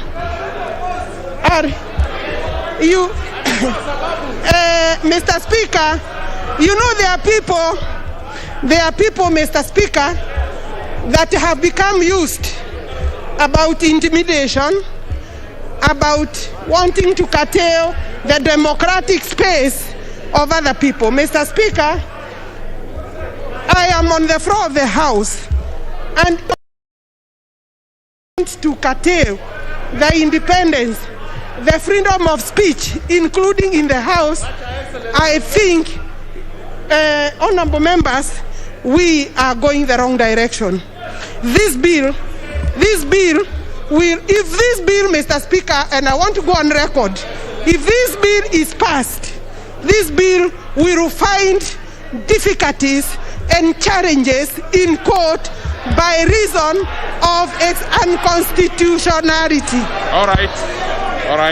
Mr. Speaker, I'm saying that if this bill finds, honorable members, let me talk. I'm saying, Mr. Speaker, for record, if this bill passes the way it is, and I know we will be looking at it because I have opposed most of it, it will find challenges on the floor or in the court for reasons of unconstitutionality. Thank you very much. Honorable Janet Ongera.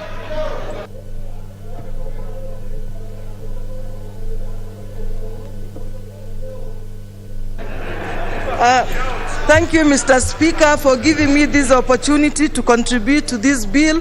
Mr. Speaker, I rise to support, and I would like to request our honorable members of this House to listen to what I have to say, because, Mr. Speaker, I believe I'm one of the most sober members in Kieleweke. Mr. Speaker, I want to speak from experience. Mr. Speaker, I have run political parties for 10 years in my other previous life. And one of the reasons, Mr. Speaker, that was most challenging was the fact that we never had provisions for coalition political parties, whereby you would have corporate membership, Mr. Speaker. When I look at this bill, Mr. Speaker, it has provided for single political parties of single member constituency. I have seen that this amendment is going to provide for corporate membership. That is a coalition of political parties. It is also providing, Mr. Speaker, for alliances to be formed. What better democracy, Mr. Speaker, can we have when we are speaking about being democratic except by going through the way of this amendment? Mr. Speaker, the second point that I would like to say, Mr. Speaker, one of the greatest challenges that we have had in Kenya was how to share political funding, particularly where we have coalitions. Mr. Speaker, I remember that the late Kalembe Ndile died crying that he was never given his money by Jubilee Party. Mr. Speaker, I know that our partners in NASA were crying that ODM never gave them their money until recently.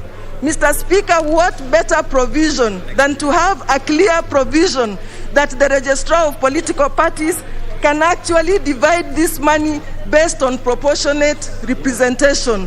Mr. Speaker, I urge, and I seriously urge my colleagues in Tanga to look at this with clear eyes. Don't be clouded. Don't be clouded by the arena of the heat of politics. History will judge us wrongly. Let us look at this with very sober eyes and look at the provisions. There is nothing that is hidden here. This is very clear. Mr. Speaker, with those two remarks, I support this amendment. Thank you. Honorable Eseli Simiyu. Honorable Eseli Simiyu.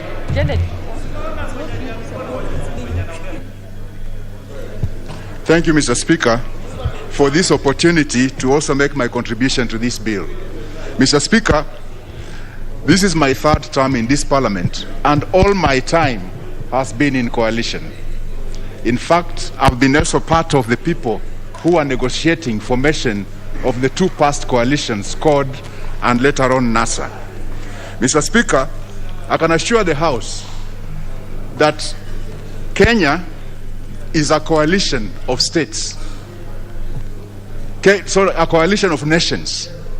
Nations, the Luya nation, the Kikuyu nation, the whatever nation, all those are nationalities. But then Kenya was crafted by the colonialists, and now we are a coalition of all those nations. We cannot escape the fact that our politics will also be governed by coalitions. These coalitions are an attempt, to actually overcome the issues of exclusivity in running the government.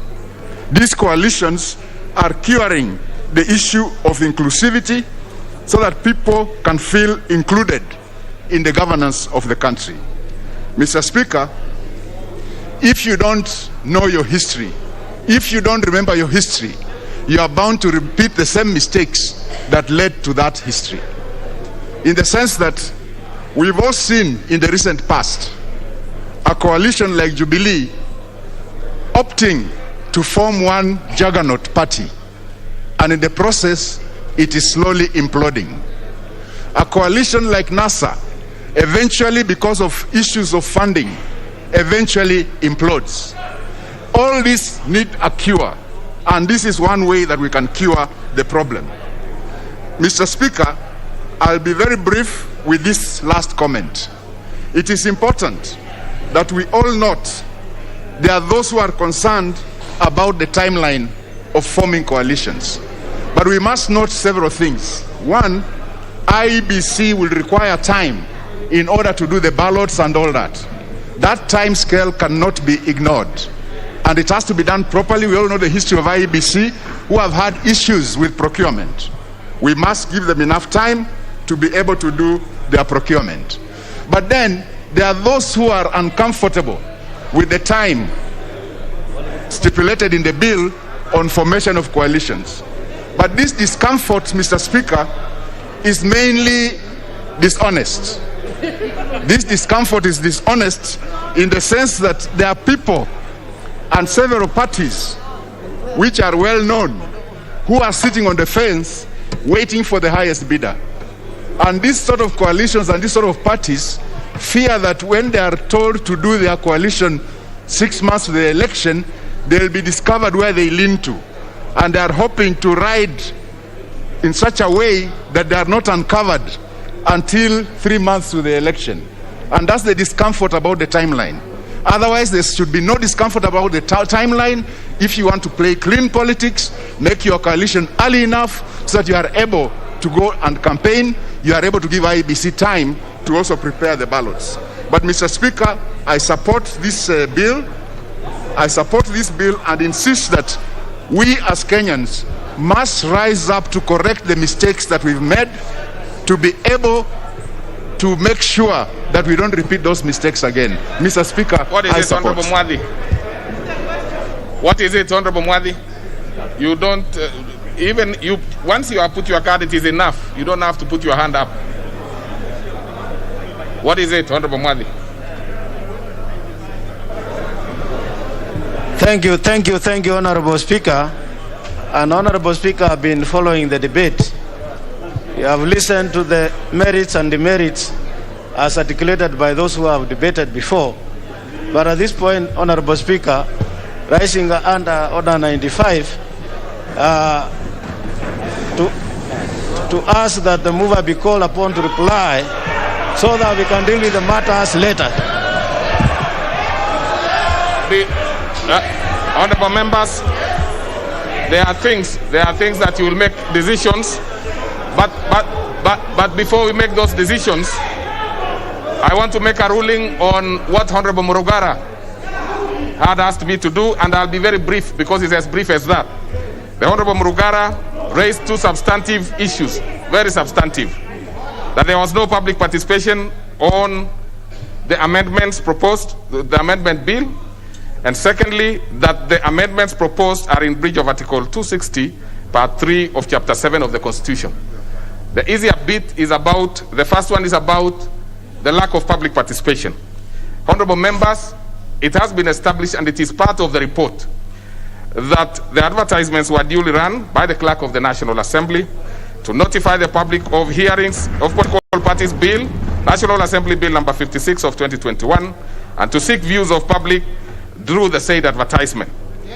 I am aware that several groups appeared before the committee, and the matter of public participation is therefore settled.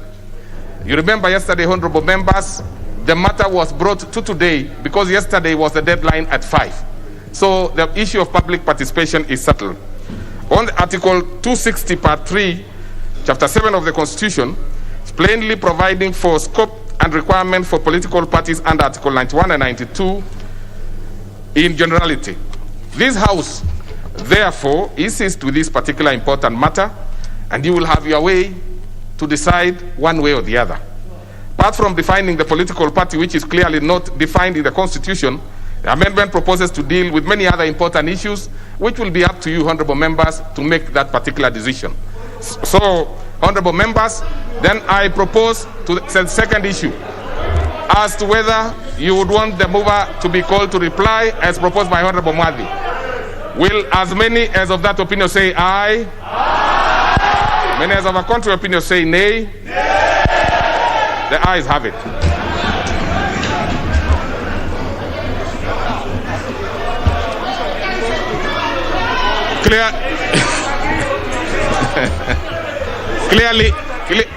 Clearly, honorable members, you can take your seats. No, don't take your seats. Allow the counting of these particular members, those who are standing. Count the numbers, and we confirm that we have the numbers to proceed to the next step.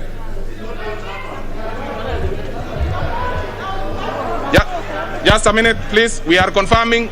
Those who are standing, don't sit down.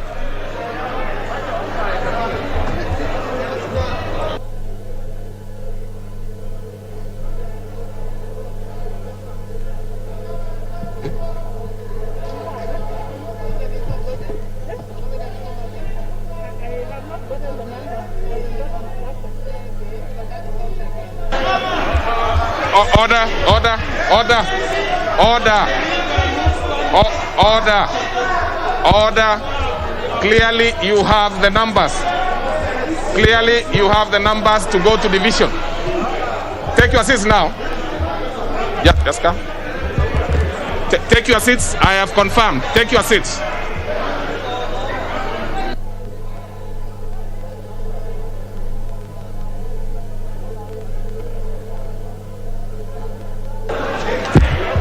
Order. Now, honorable members, you can take your seats. Clearly, you have the numbers. So, I take your seats because I want to order the division bell for you to make the decision one way or the other. Division bell for 10 minutes.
The Deputy Speaker of the National Assembly, Honorable Moses Cheboy, has just ordered that the bell would be rung for 10 minutes. This happens to be the division bell before members.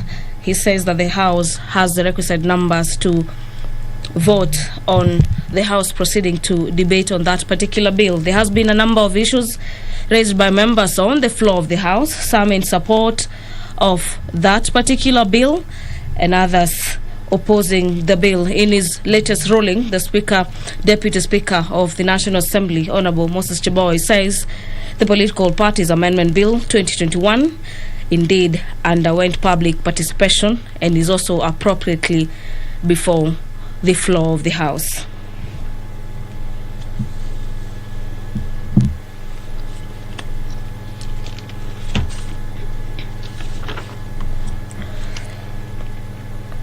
A number of members of Parliament, led by Kandara Member of Parliament Alice Wahome, had stood on a point of order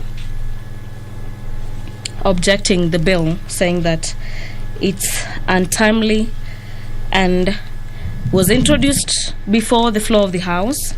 This is to favor for some section of the political divide ahead of the 2022 general election. The Political Parties Amendment Bill number 2021 seeks to, among other aspects, propose changes in the amendment and alteration completed under Section 1 that shall be dealt with accordance with the Constitution of the political parties, and the political parties shall form or inform the register of the political parties in a manner in which the objection was dealt with. The division bell on the floor of the House continues to ring to allow for more members to access the chamber before members proceed at the division stage to vote on a move that will allow the House to deliberate on the bill further.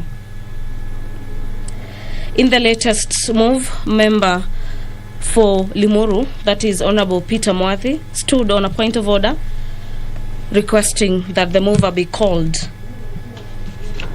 to reply and allow for the bill to move to the division stage.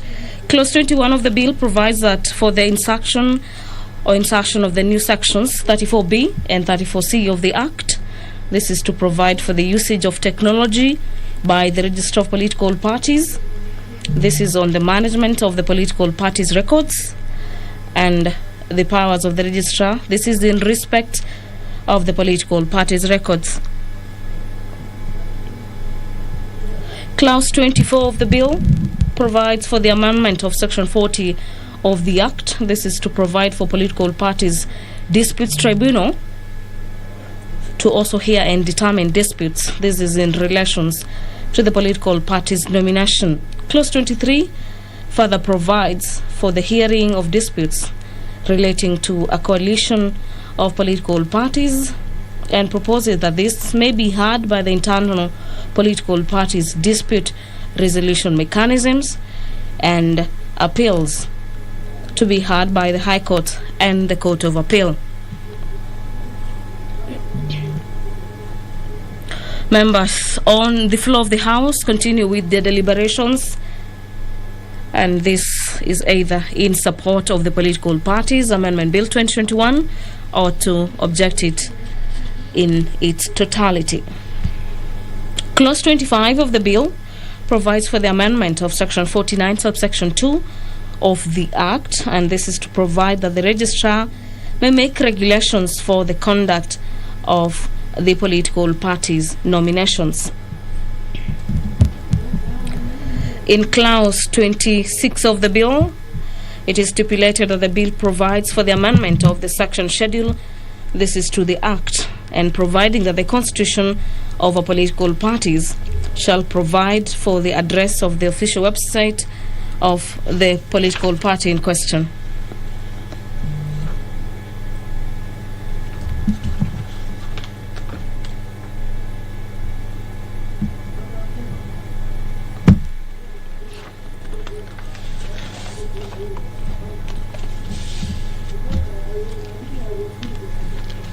This being Bill number 56 of 2021, originating from the National Assembly, also concerns county governments. This is in terms of Article 110, subsection 1A of the Constitution, as it contains the provisions that affect the functions and the powers of county governments as set in the fourth schedule to the Constitution. Article 110, subsection 1B provides that the bill relating to the election of members of the county assembly and is a bill concerning county governments to the extent that the bill, among other things, provide for circumstances under which a member of political party may be deemed to have resigned from a political party, and this includes a member of the county assembly, and further makes consequential amendments to the Elections Act number 24 of 2011. And the bill is also a bill concerning county governments within the meaning of Article 110, subsection 1A of the Constitution. The bill by the Leader of Majority, Honorable Amos Kimunya, is an enactment of the bill and shall not occasion additional expenditure of the public funds.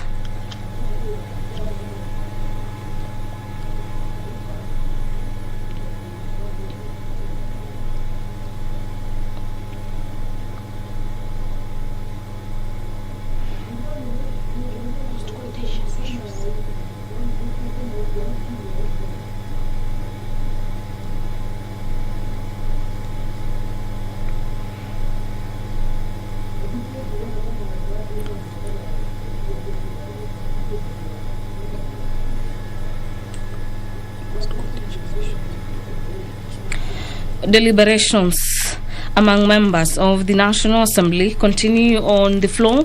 This is into the 10 minutes that the Deputy Speaker of the National Assembly had ordered that the bell be rung for the 10 minutes. And among the contentious issues in the bill is some clauses that provide that a member may be deemed to have resigned from the original political parties by supporting or seemingly endorsing ideologies of a rival political party. Members objecting to some of the provisions, among them members being expelled from political parties, and the bill provides that if the member has infringed the constitution of the political parties, a member shall be afforded a fair opportunity to be heard, and this is in regards or in accordance with the internal political parties dispute resolution mechanisms. Some of the proposals in the bill includes, among other aspects, is that a coalition of a political party must be registered by the registrar as a political party, and that a coalition political party shall submit the political agreement at least 6 months before a general election.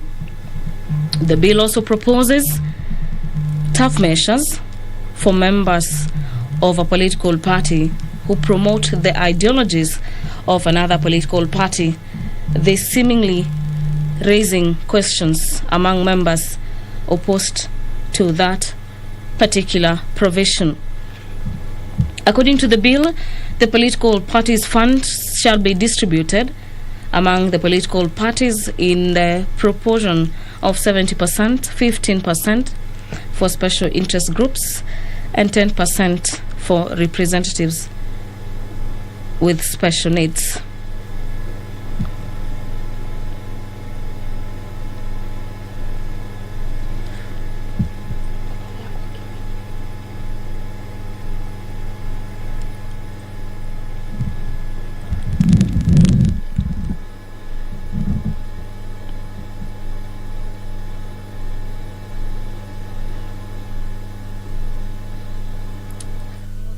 Pull the bus. Allow him. Okay. We don't want any member to... Let me ask him. Okay.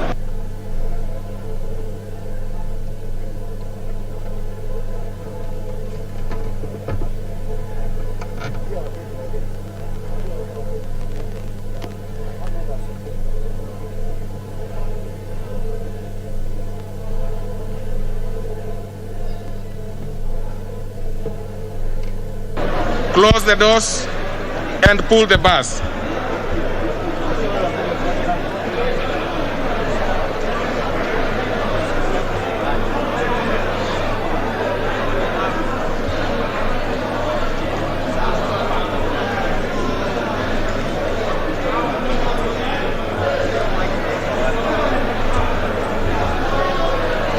Close now all the doors, including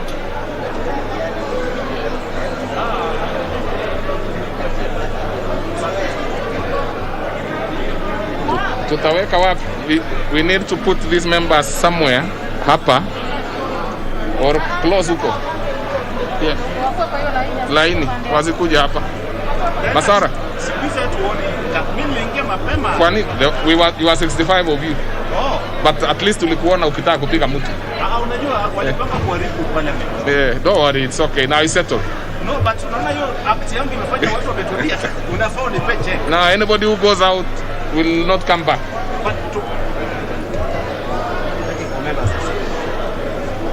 Now members, take your seats because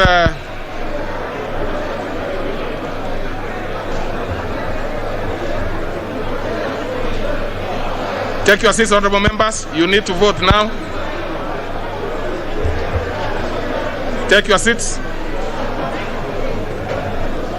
All the doors now are closed, including these ones going to the small chambers back behind here.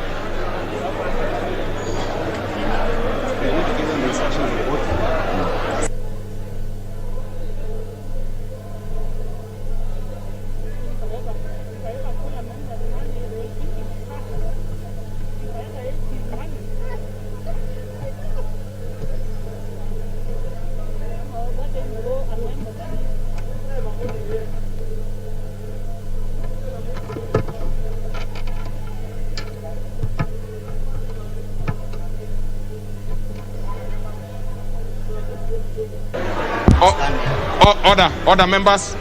Now let me first of all put the question, which is that the Political Parties Amendment Bill, National Assembly Bill number 56 of 2021, be now read a second time. That is the question. No, sorry. Let's start first with the mover be called upon to reply. That was a particular question. So let me repeat again on record that the mover be now called upon to reply. All right? Now there'll be two sets of voting. You will vote electronically for those who have cards. And so that we do not disenfranchise members who have not come with cards today, we understand the circumstances, will be allowed to vote manually. And those who are voting yes, Other members, members know their thing. So I'm sure it is you are sufficiently guided. So we will take that now. So those voting yes will come to the right of the speaker, and those voting no, that is the position. To the right of the speaker, those who are voting yes, those who are voting no, to the left of the speaker. That's the position. It does not matter. Maybe today you would have wanted to be nearer, but that is the tradition of the House. The ones voting yes always vote to the right of the speaker. And those who have your cards ready, we will be voting electronically. So what you need to do, those ones who do not have cards, just come.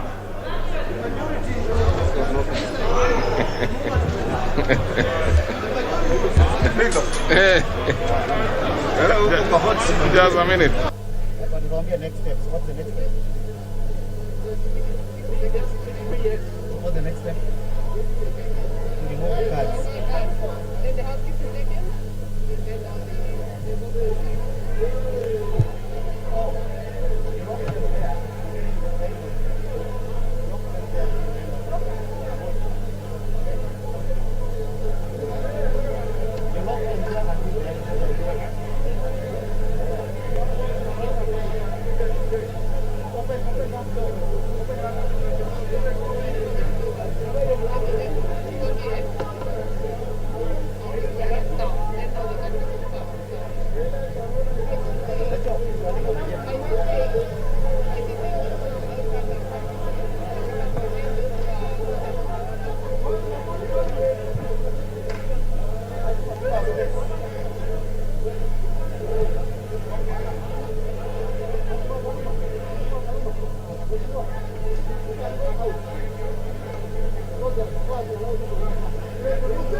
Now, order members, order.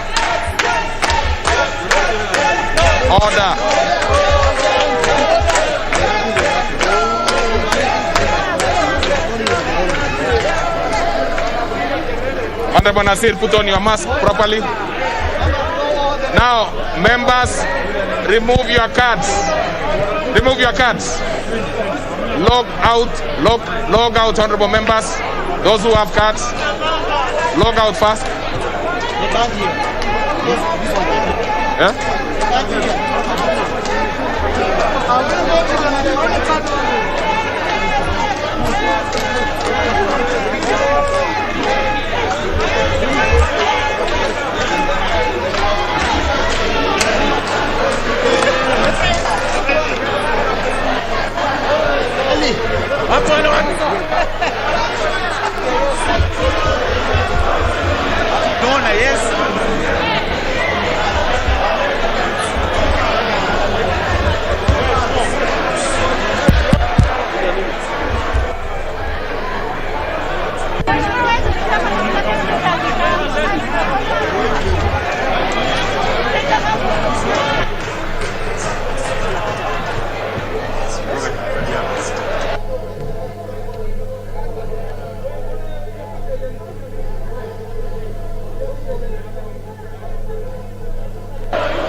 Order members, please resume your seats. We will vote manually, all of us. So you will be called out and you will vote. Everybody, honorable members, because most of you don't seem to have cards. So majority, so let's do a manual one. Let's go manual, yeah. Yeah, take your seats. Take your seats.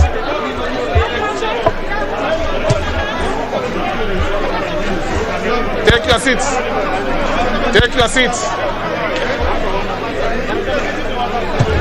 We are going to start immediately. So let's have the register quickly.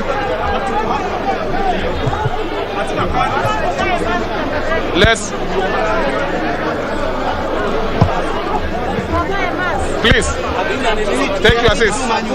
Everybody seems to be.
Members at the National Assembly in this special sitting taking their position in the voting process. This will be manual voting process. The Deputy Speaker of the National Assembly, Honorable Moses Cheboy, has just directed that members put themselves in order to enable them participate in this manual voting. This is in accordance to the question that has been put, that the mover of the bill be called to reply, and this will require the two sides to declare their positions, whether they are objecting to that particular move or they would like the mover of the bill to be called to reply. This is a special sitting, and this morning the members began debating on the Political Parties Amendment Bill 2021. That is the only bill in the order paper this morning. It is a bill that has elicited varied reactions from the members and factions of political parties, raising issues on a number of the clauses in the bill, among them the formation of coalitions and the political parties,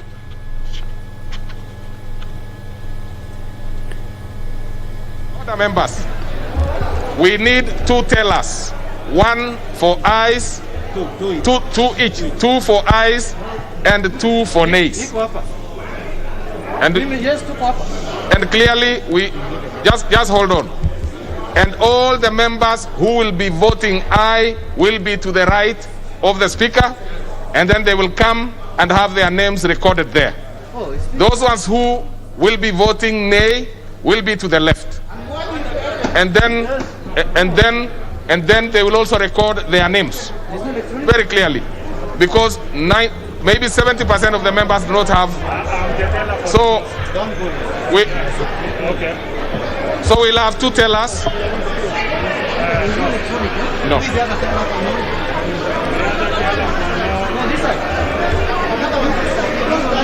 Now, and sit in your places, please.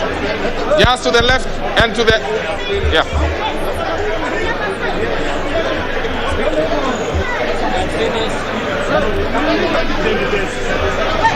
Mr. Speaker, we don't do.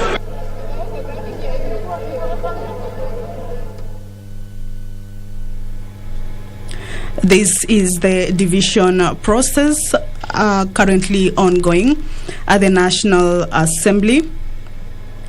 This is in accordance to the move by the Deputy Speaker, Honorable Moses Chiboi, that the mover of the bill be called to reply, but it has necessitated the House to go on division for the members to decide or make their decision on whether they would like the mover of the bill to be called to reply. And this will see members vote on either side, whether they would like or not. And this one will see members who will vote yes, perhaps go to the right side of the speaker, and those who will be objecting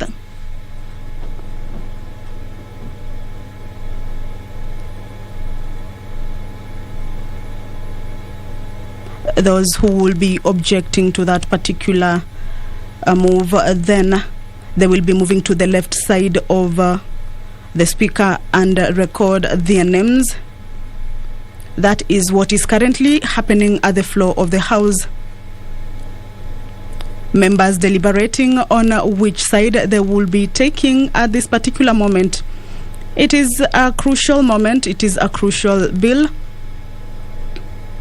It is a bill that has seen the House sort of divided this afternoon, but the debate began this morning,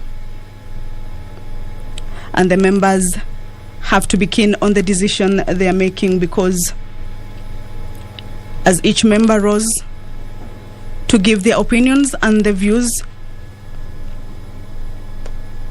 then each and every individual had their own opinions on this particular bill, those in support and those who are objecting it in totality. So here it can be called a game of numbers, because again there are 2 sides, those who are supporting it and those who are saying that it does not conform to the Constitution.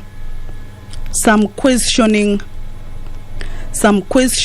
the time that it has been brought to the floor of the House. Remember, these members were on a long recess, the annual long recess of about 7 weeks, but they were called to this particular special sitting just to enable this particular bill be debated on. It is supposed to be ready or passed in a period of about 6 months to the general elections. So like I told you earlier on, it's a game of numbers that political factions have to lobby for their members to make a wise decision for the two sides to get the numbers, the requisite number that is needed for the bill to go to the next stage. It is a crucial moment.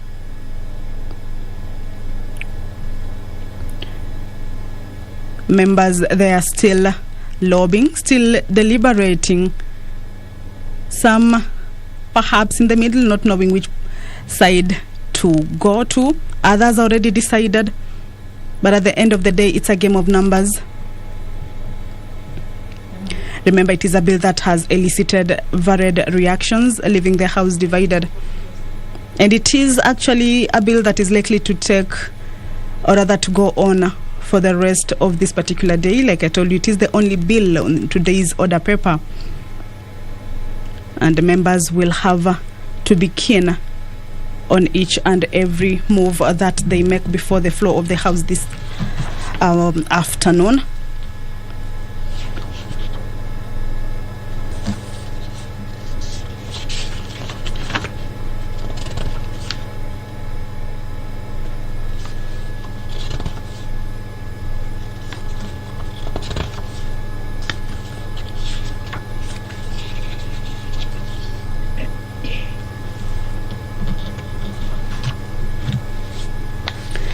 Some of the issues that members who stood to give out their views on the bill this morning all the way to the afternoon hours is on the issue of coalitions. Again, the issue of formation of political parties.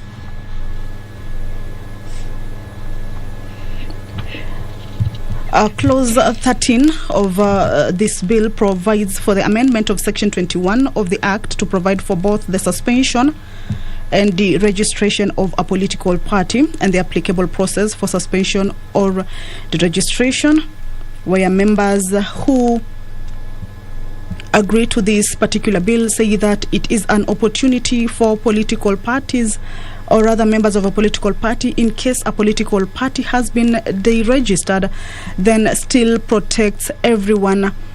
This is in contrary to what the Political Act of 2011 said, and they were saying that this particular bill, especially this particular clause, allows for members of a political party to benefit or to get to be protected in case a political party is deregistered. Members, they are saying that this bill will actually protect everyone and that it should be voted for. Clause 14 of the bill provides for the amendment of Section 22 of the Act to provide for the continued holding of an office established under the Constitution by a person elected to that office after the deregistration of the political party to which that person belongs, whether or not the person joins another political party or remains independent of any political party.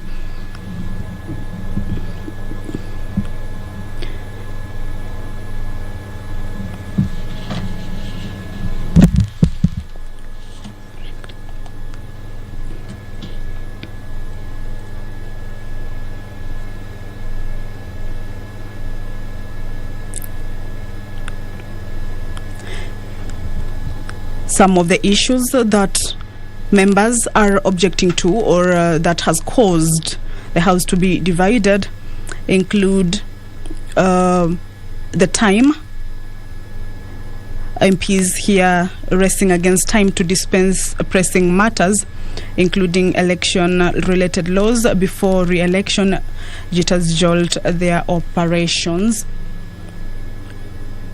This is a bill that is sponsored by Majority Leader Amos Kimunya.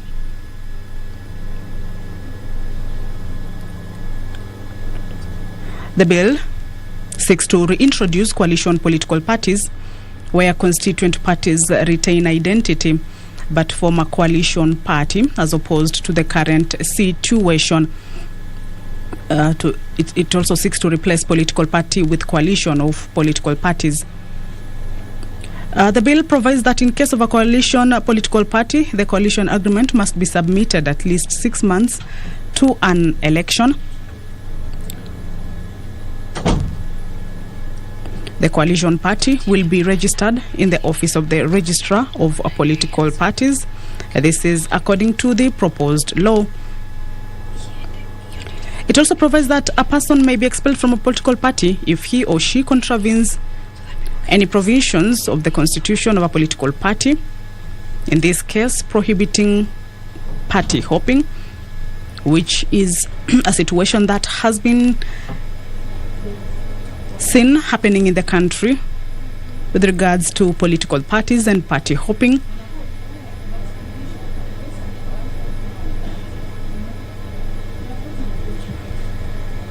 Members there still deliberating, still lobbying on which position they would be going to, or which side they will be taking on this particular step, whether the mover of the bill be called to reply or no. So this is a crucial moment, this is a crucial time. And because it's a game of numbers, remember this is a bill that has elicited a lot of reactions on basically what it entails and what other members purport it might cause in the forthcoming general election. Then these two sides, those who are for yes and those who are for no, need to be careful on what they will be voting on. A recap on the 27 clauses that this bill has is that Clause 2 of the bill proposes to amend the Act by replacing the definition of political party, which again, this is an issue that members who rose on the floor of the House took an issue with. Some saying that the definition of a political party cannot be changed, but the bill proposes that the definition of political party be replaced with a new definition, and to insert new definitions of coalition political party, direct party nomination, indirect party nomination, and statement of ideology that are consistent with other proposed amendments to the Act contained in the bill. Clause 3 of the bill proposes to insert a new section on the roles or functions of a political party, including recruitment and enlistment of members, nomination of candidates for elections, promotion of representation in Parliament and County Assembly of special interest groups, promotion and enhancement of national unity, mobilization of citizens in political decision making, solicitation and articulation of public policy priorities, and shaping and influencing public policy. This clause also proposes to insert a new section to provide for the reservation of a name, slogan, and symbol by a political party for 90 days. Clause 4 of this bill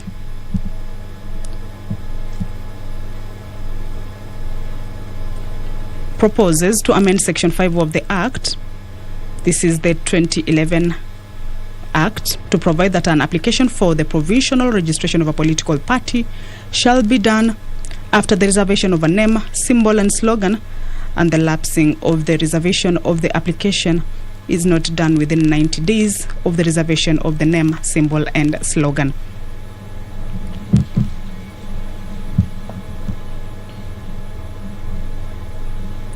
The House is currently on the division stage.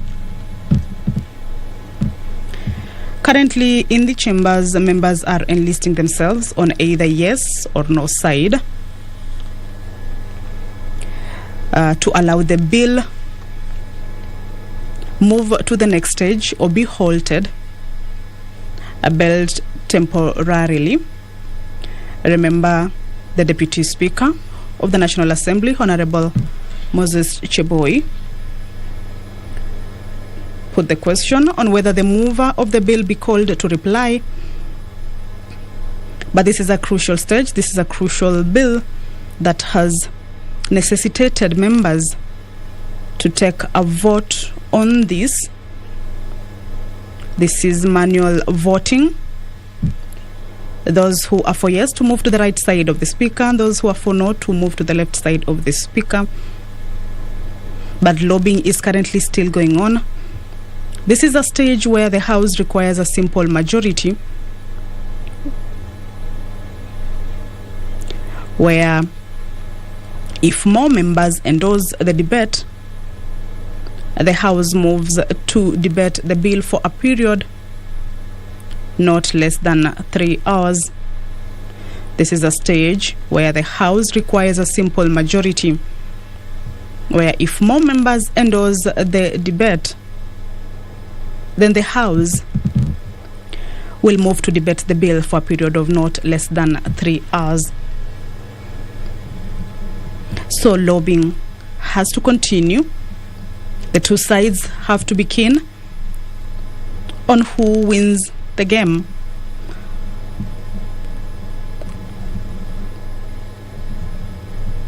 This bill is the only business of the day for members of the National Assembly on this day of 22nd December of 2021. It is the second day of these special sittings that were convened by the Gazette Notice number 13599 of 17th December 2021 to allow members dispense with a number of bills that are of national concern, among them this particular bill, which has elicited a number of reactions, some questioning the timing, some questioning the agenda.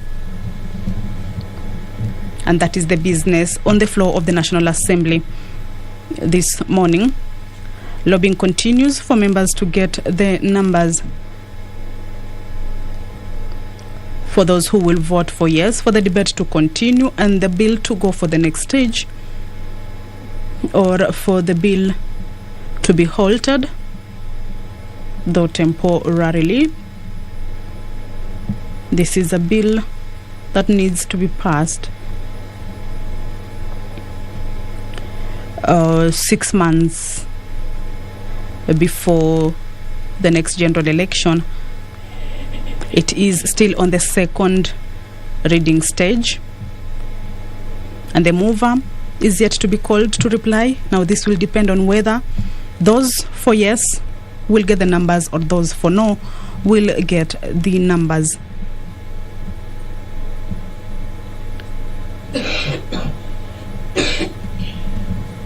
Clause 6 of the bill proposes to amend Section 7 of the Act to provide that one of the conditions for full registration of a political party shall include the address of the official website of the political party,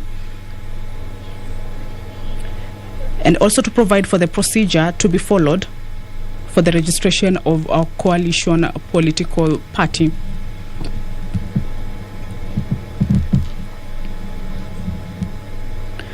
Clause 7 of the bill proposes the amendment of Section 8 of the Act to include the slogan of a party as one of the factors to be considered in making a determination whether or not to register a political party, and to increase grounds upon which the registrar may decline registration of a political party.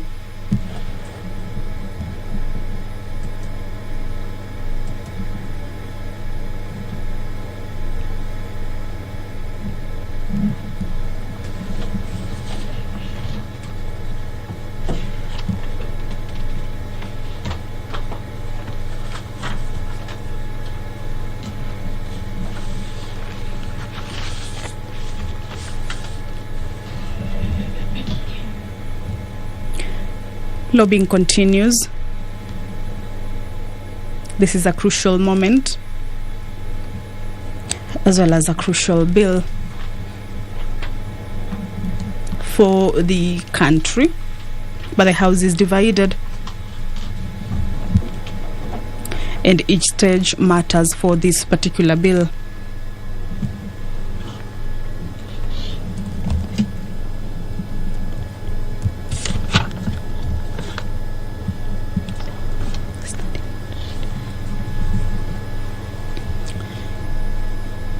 This is a special sitting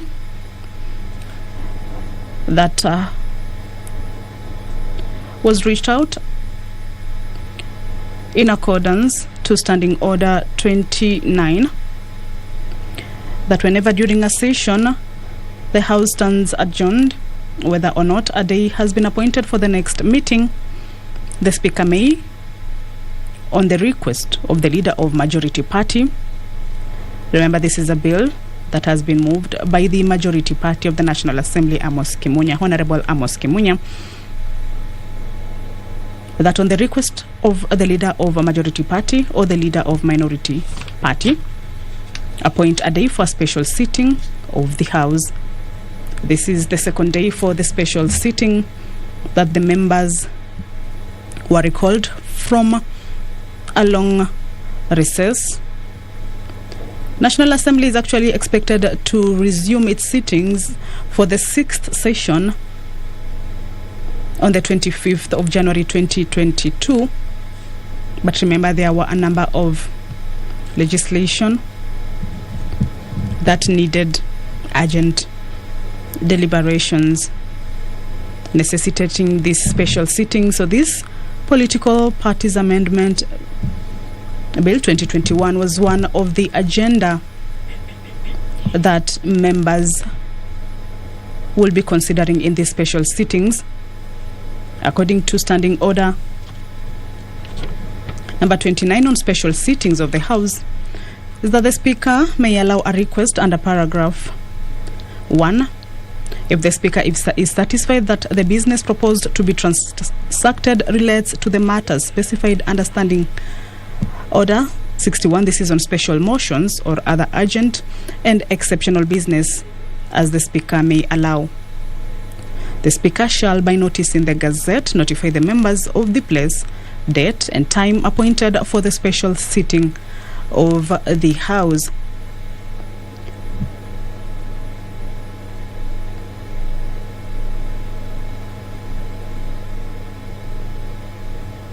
The Speaker of the National Assembly shall in writing notify the Speaker of the Senate of the date appointed for the special sitting. Remember, the special sitting are for both houses, the National Assembly and the Senate.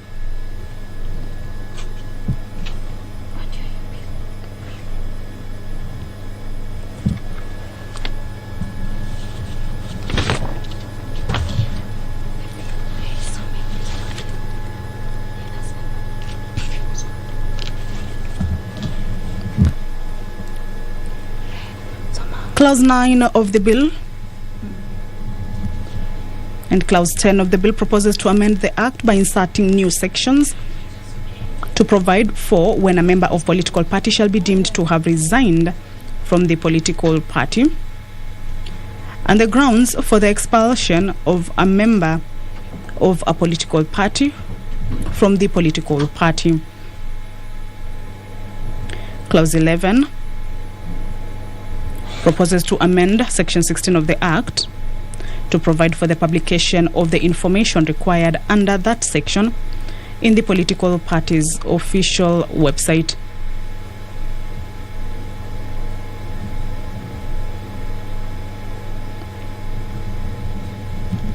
Members are still deliberating on what exactly or which side they will be taking. It is about a few minutes to 1, and the Deputy Speaker of the National Assembly will be directing on the next step. But this is a crucial stage. It is the division stage that requires members to decide on whether the mover of the bill be called to reply. The bill is still on the second stage, and the outcome of this particular division then will determine the next stage on which this particular bill will take.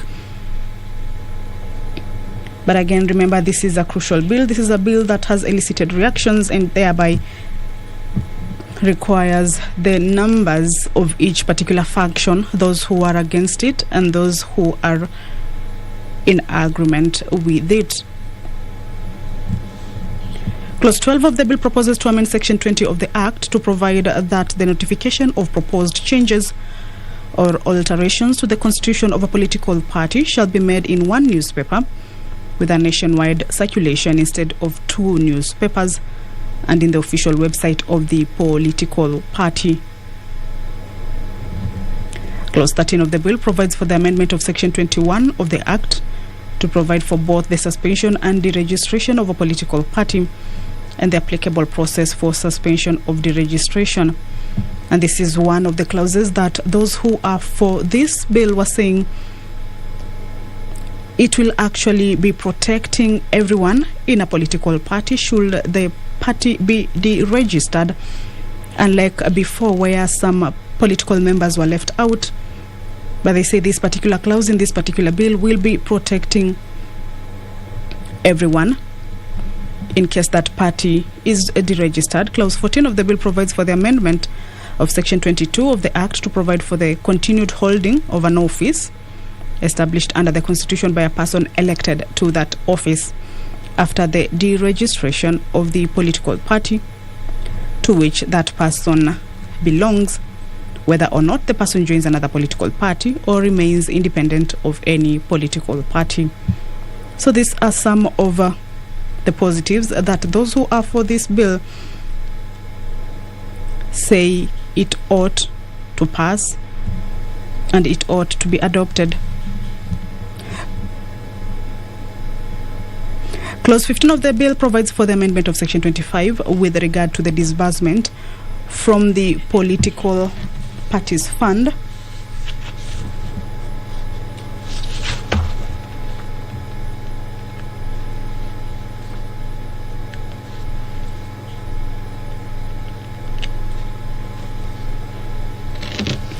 which says 70% of the fund proportionately be distributed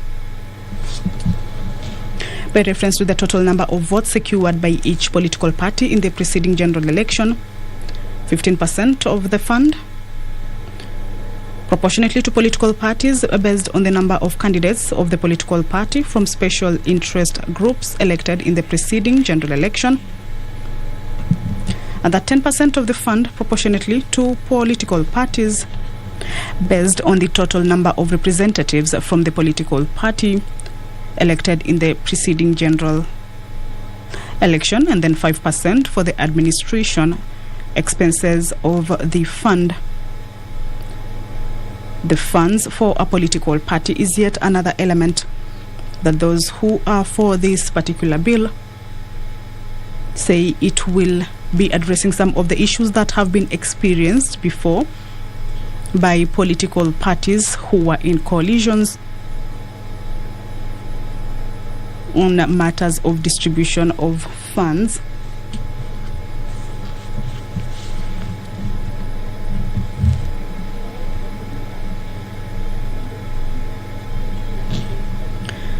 Clause 17 of the bill provides for the amendment of Section 29 of the Act to provide that the publication of a political party's sources of funds shall be made in one newspaper with a nationwide circulation instead of two, and in one official website of the political party.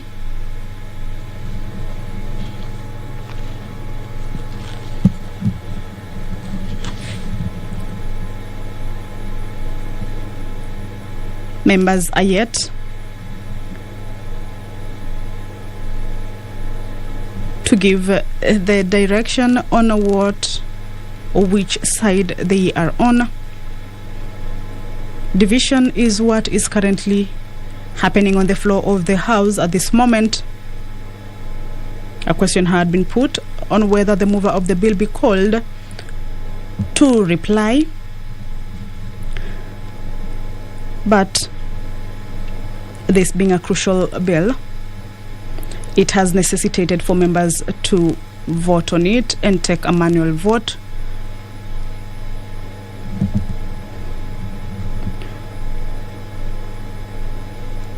The decision that will be reached out at this particular moment will define the next stage that this bill will take.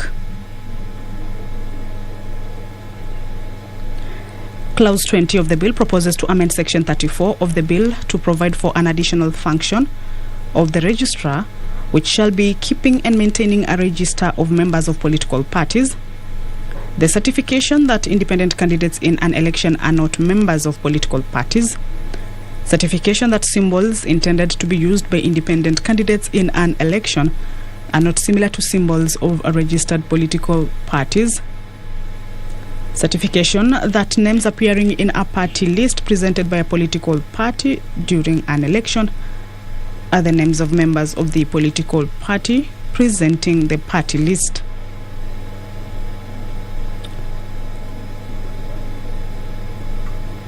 Another function for the registrar that this bill is proposing is on the regulating of political party nominations and training political party election agents.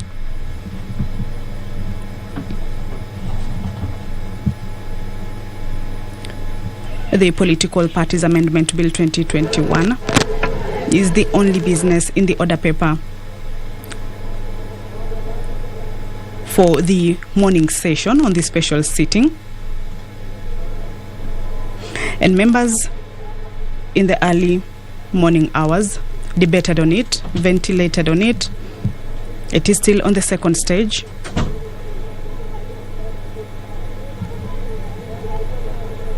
And the outcome of this division stage then will determine the fate of this bill.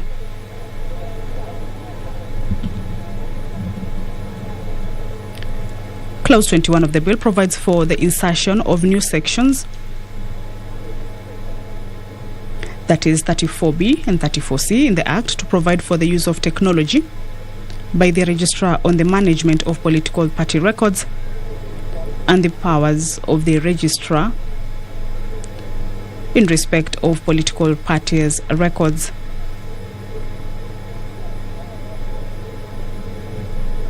It is a bill that has 27 clauses, and some members have been raising questions on some of these clauses. Some have been raising questions on the timing, why the bill had to be discussed on this particular moment or at this particular time when the House had proceeded on a long recess.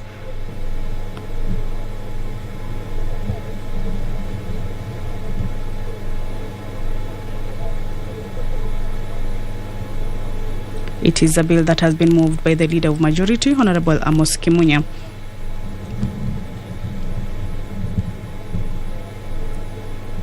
Clause 22 of the bill provides for the insertion of a new part consisting of new sections on political party nominations, including methods of conducting nominations, the establishment of structures by political parties for the conduct of nominations,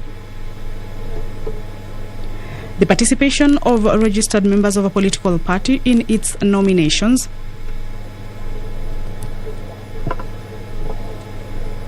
the accessing of the register of members of the political party during the political party's nominations, the procedure for the conduct of direct and indirect party nominations, the vetting of candidates contesting party nominations, and the period within which political party nominations disputes should be resolved by the political party.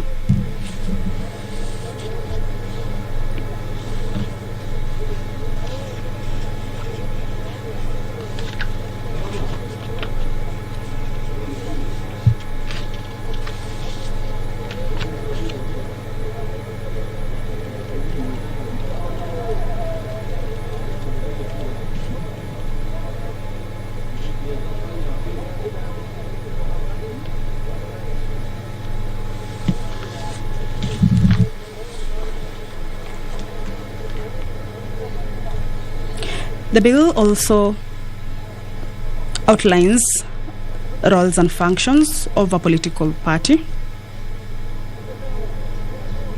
that a political party may recruit and enlist members, nominate candidates for elections, promote representation in Parliament and county assemblies of women, persons with disabilities, youth, ethnic and other minorities and marginalized communities, sensitize the public on the functioning of the political and electoral system, promote and enhance national unity, mobilize citizens into participating in political decisions, as well as solicit and articulate public policy priorities as identified by its members and shape and influence a public policy. This is a special sitting of the bicameral parliament. This is at the National Assembly that was convened via Gazette Notice number 13-599 of 17th December 2021. What is currently happening on the floor of the House is the division stage. Members to decide on whether the move of the bill be called to reply or not. So members continue enlisting themselves accordingly, either in support or in objection to the commencement of a debate on political parties amendment bill 2021. Normally the House rises by 1 p.m., but it's now 9 minutes past 1 p.m. And the timing has since been taken over by events on the floor. Upon conclusion of the exercise, Deputy Speaker, Honorable Moses Cheboy, is expected to issue directives ahead of the afternoon sitting. Remember, this is the only bill in the order paper that has been for the morning session in this special sitting. And normally, during House business, the House rises by 1 p.m. But as you can see, members continue to enlist themselves accordingly, either in support or objection to the commencement of a debate on Political Parties Amendment Bill 2021. So upon conclusion of the exercise, then Deputy Speaker, Honorable Moses Cheboy, is expected to issue directives ahead of the afternoon sitting.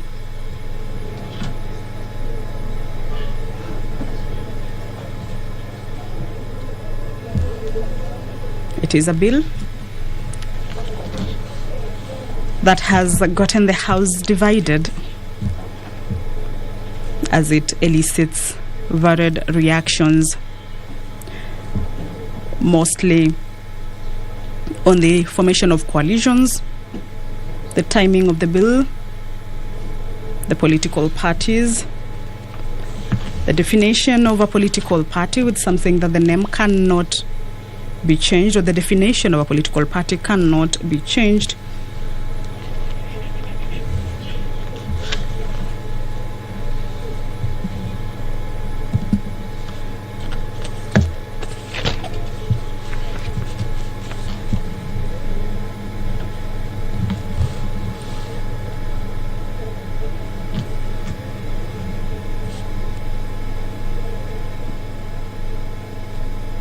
Members seem to be taking their seats now.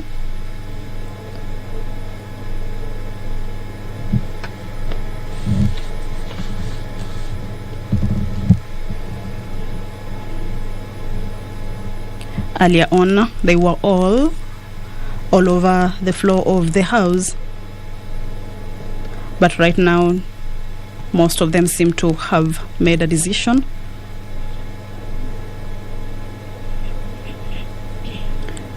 On whether the debate should go to the next stage or not.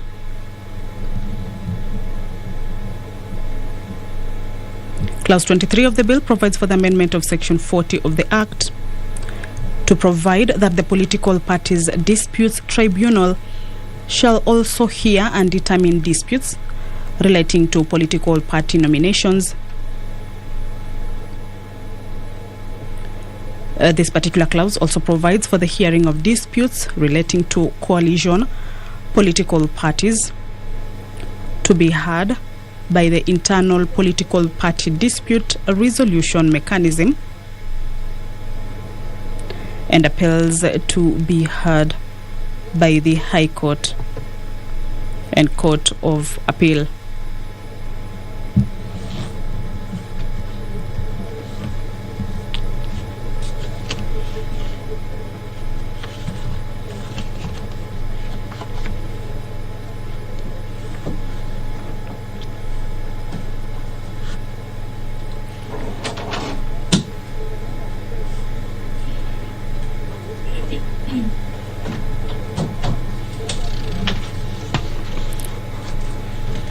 This is a special sitting of the National Assembly on this day of 22nd December 2021.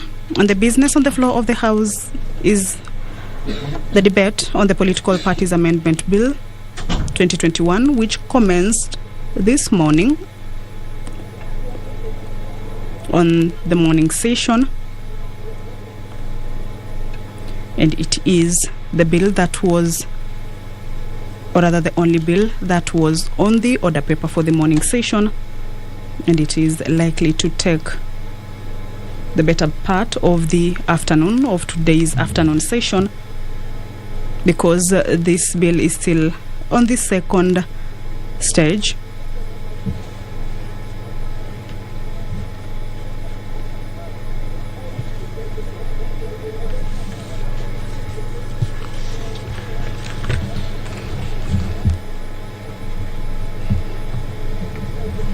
Members have been debating on this bill since morning,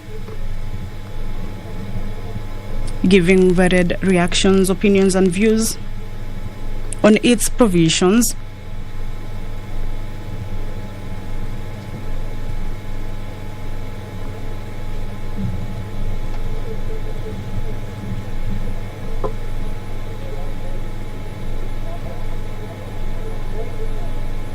The bill says a person may be expelled from a political party if that person contravenes any of the provisions of the constitution of the political party. A political party shall, before expelling a member under Section 1,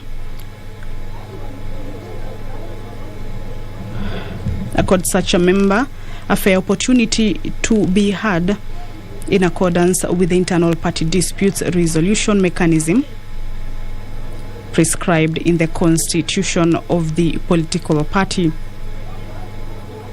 This one is in line to expulsion of a member from a political party.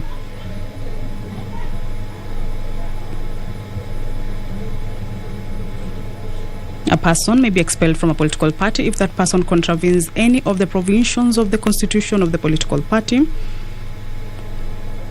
And before being expelled, the political party shall accord such a member fair opportunity to be heard in accordance with the internal party disputes resolution mechanism prescribed in the constitution of the political party.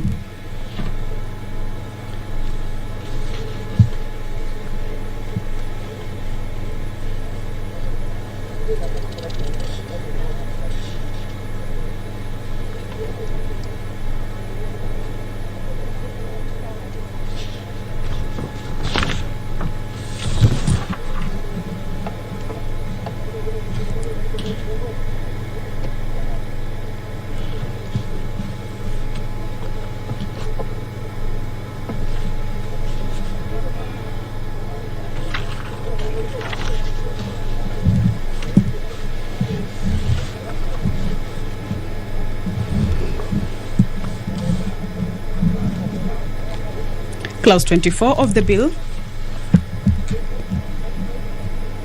provides for the amendment of Section 45 of the Act to provide that the enlistment of a person as a member of a political party without the person's consent shall be an offence. That the enlistment of a person as a member of a political party without that person's consent shall be an offence.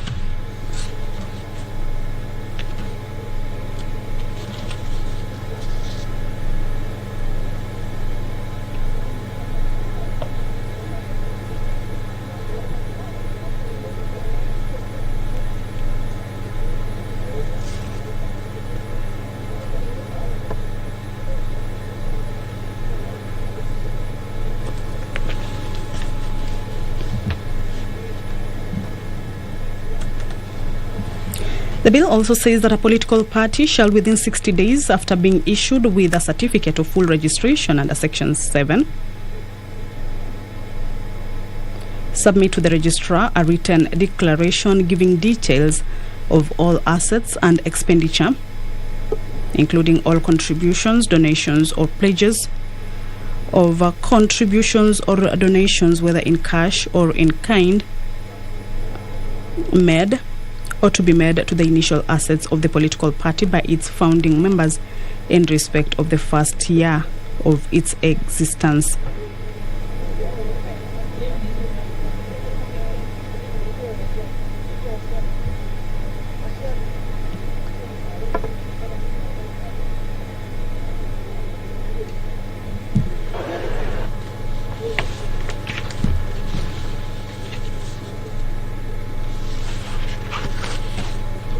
The bill is at the second reading stage.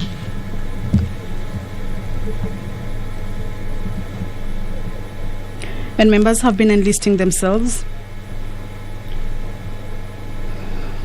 on either of the two sides that are available, either yes or no, and will determine on the next stage of this bill those who are for that the debate to continue on this particular bill,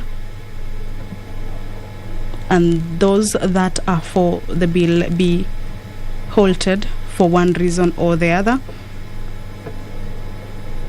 Remember, the debate on this bill has been ongoing since morning around 10, where the House commenced its business of the day on this second day of the special sitting.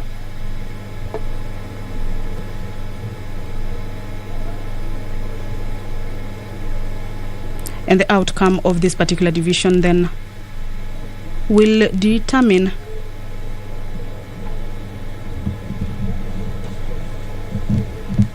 whether the bill will proceed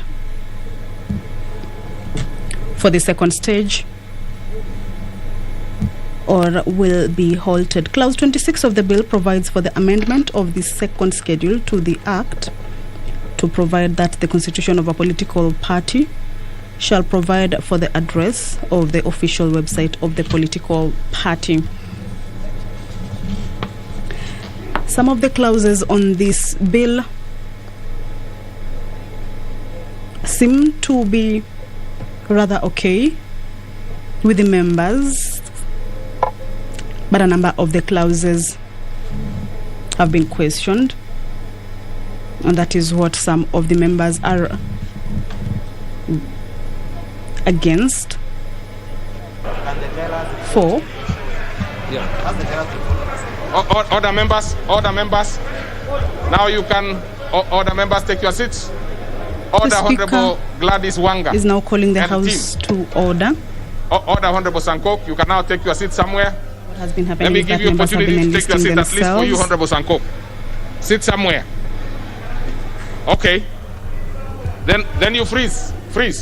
So, honorable members, we have the results, and of course we expect the tellers to report in the usual manner, and then I'll make a brief communication on way forward in terms of many things that either are going to be done or not going to be done today. So let's have the reporting first, then I make a brief, and then we make a decision. Let's have the reporting first.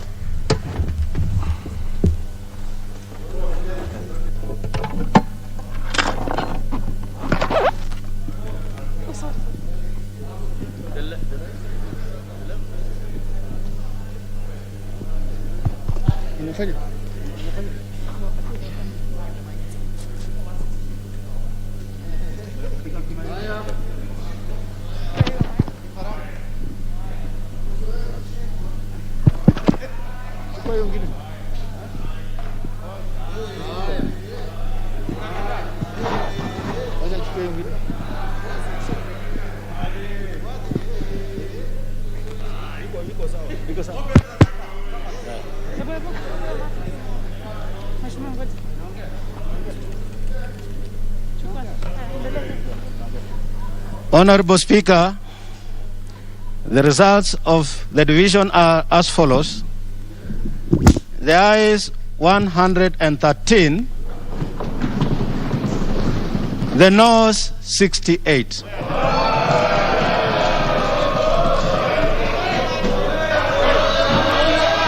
Let's have the results.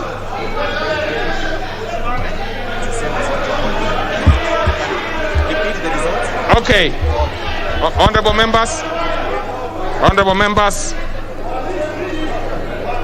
the motion which was that the mover be now called upon to reply was voted in this manner.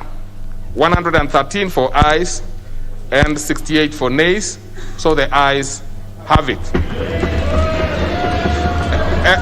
And honorable members, this is a brief communication that I'm making. And honorable members, well, we will, you obviously will, in fact, you will reply after I make this communication. It is important. It is important. So this is the communication. Now that we have concluded the division exercise and the mover will be called to reply immediately after this communication, I wish to give the guidance before putting the question on second reading later. The following members had filed amendments to the said bill by close of business yesterday. The Chairperson, Departmental Committee on Justice and Legal Affairs, the Honorable Savula, Honorable Kimani Ishungwa, the Honorable Caleb Kositany, the Honorable Daniel Tuitoi, Honorable John Kiarie, Honorable Alice Wahome, Honorable Aden Duale, Honorable Godfrey Ososi, Honorable Owen Bayer, Honorable Silvana Osoro, Honorable and Honorable Didimas Barasa. Given the short notice between the filing of the amendments and the publication of the order paper, some of the amendments were not included in the published order paper. Subsequently, additional amendments have been filed today by at least 4 additional members. Honorable members, looking at the nature of the amendments, further in view of the fact that they are seeking to amend almost all clauses of the bill, in addition to proposing new clauses that shall amend the Principal Act and its schedules, I need to invoke Standing Order 131, which states, and I quote, "Where after a bill has been read a second time and before commencement of committee of the whole House, amendments have been proposed to it, which in opinion of the Speaker requires harmonization, the Speaker may direct that any member proposing an amendment to the bill to appear before the relevant departmental committee dealing with the subject matter of the bill to present his or her proposal of amendments. Committee shall submit report to the House on the result of the exercise before the committee of the whole House is taken." The amendments harmonization process is critical in ensuring that all the proposed amendments are in order as contemplated by the Constitution and by our own procedures. So, honorable members, the Committee of the Whole House stage on the bill is automatically deferred to allow harmonization of the multiple amendments proposed to the bill. Subsequently, today's afternoon sitting shall be suspended and shall therefore not take place. Order, honorable members, order. All members having amendments are to appear before the Departmental Committee on Justice and Legal Affairs for harmonization of the amendments. The committee is further required to engage the critical stakeholders, including officials of political parties, particularly in view of the fact that both houses of parliament represent over 21 political parties in the country. The committee shall then table the addendum contained in the outcome of the harmonization process. The House is duly guided. Now, this is what we are going to do. The mover will be called upon to reply, and then we will put the question on the second reading, and then we will not have an afternoon session. Mover be called upon to reply.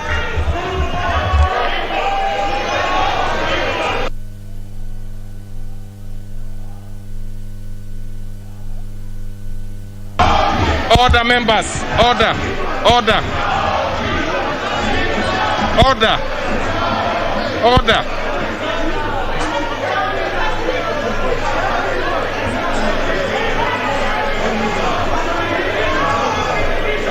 No.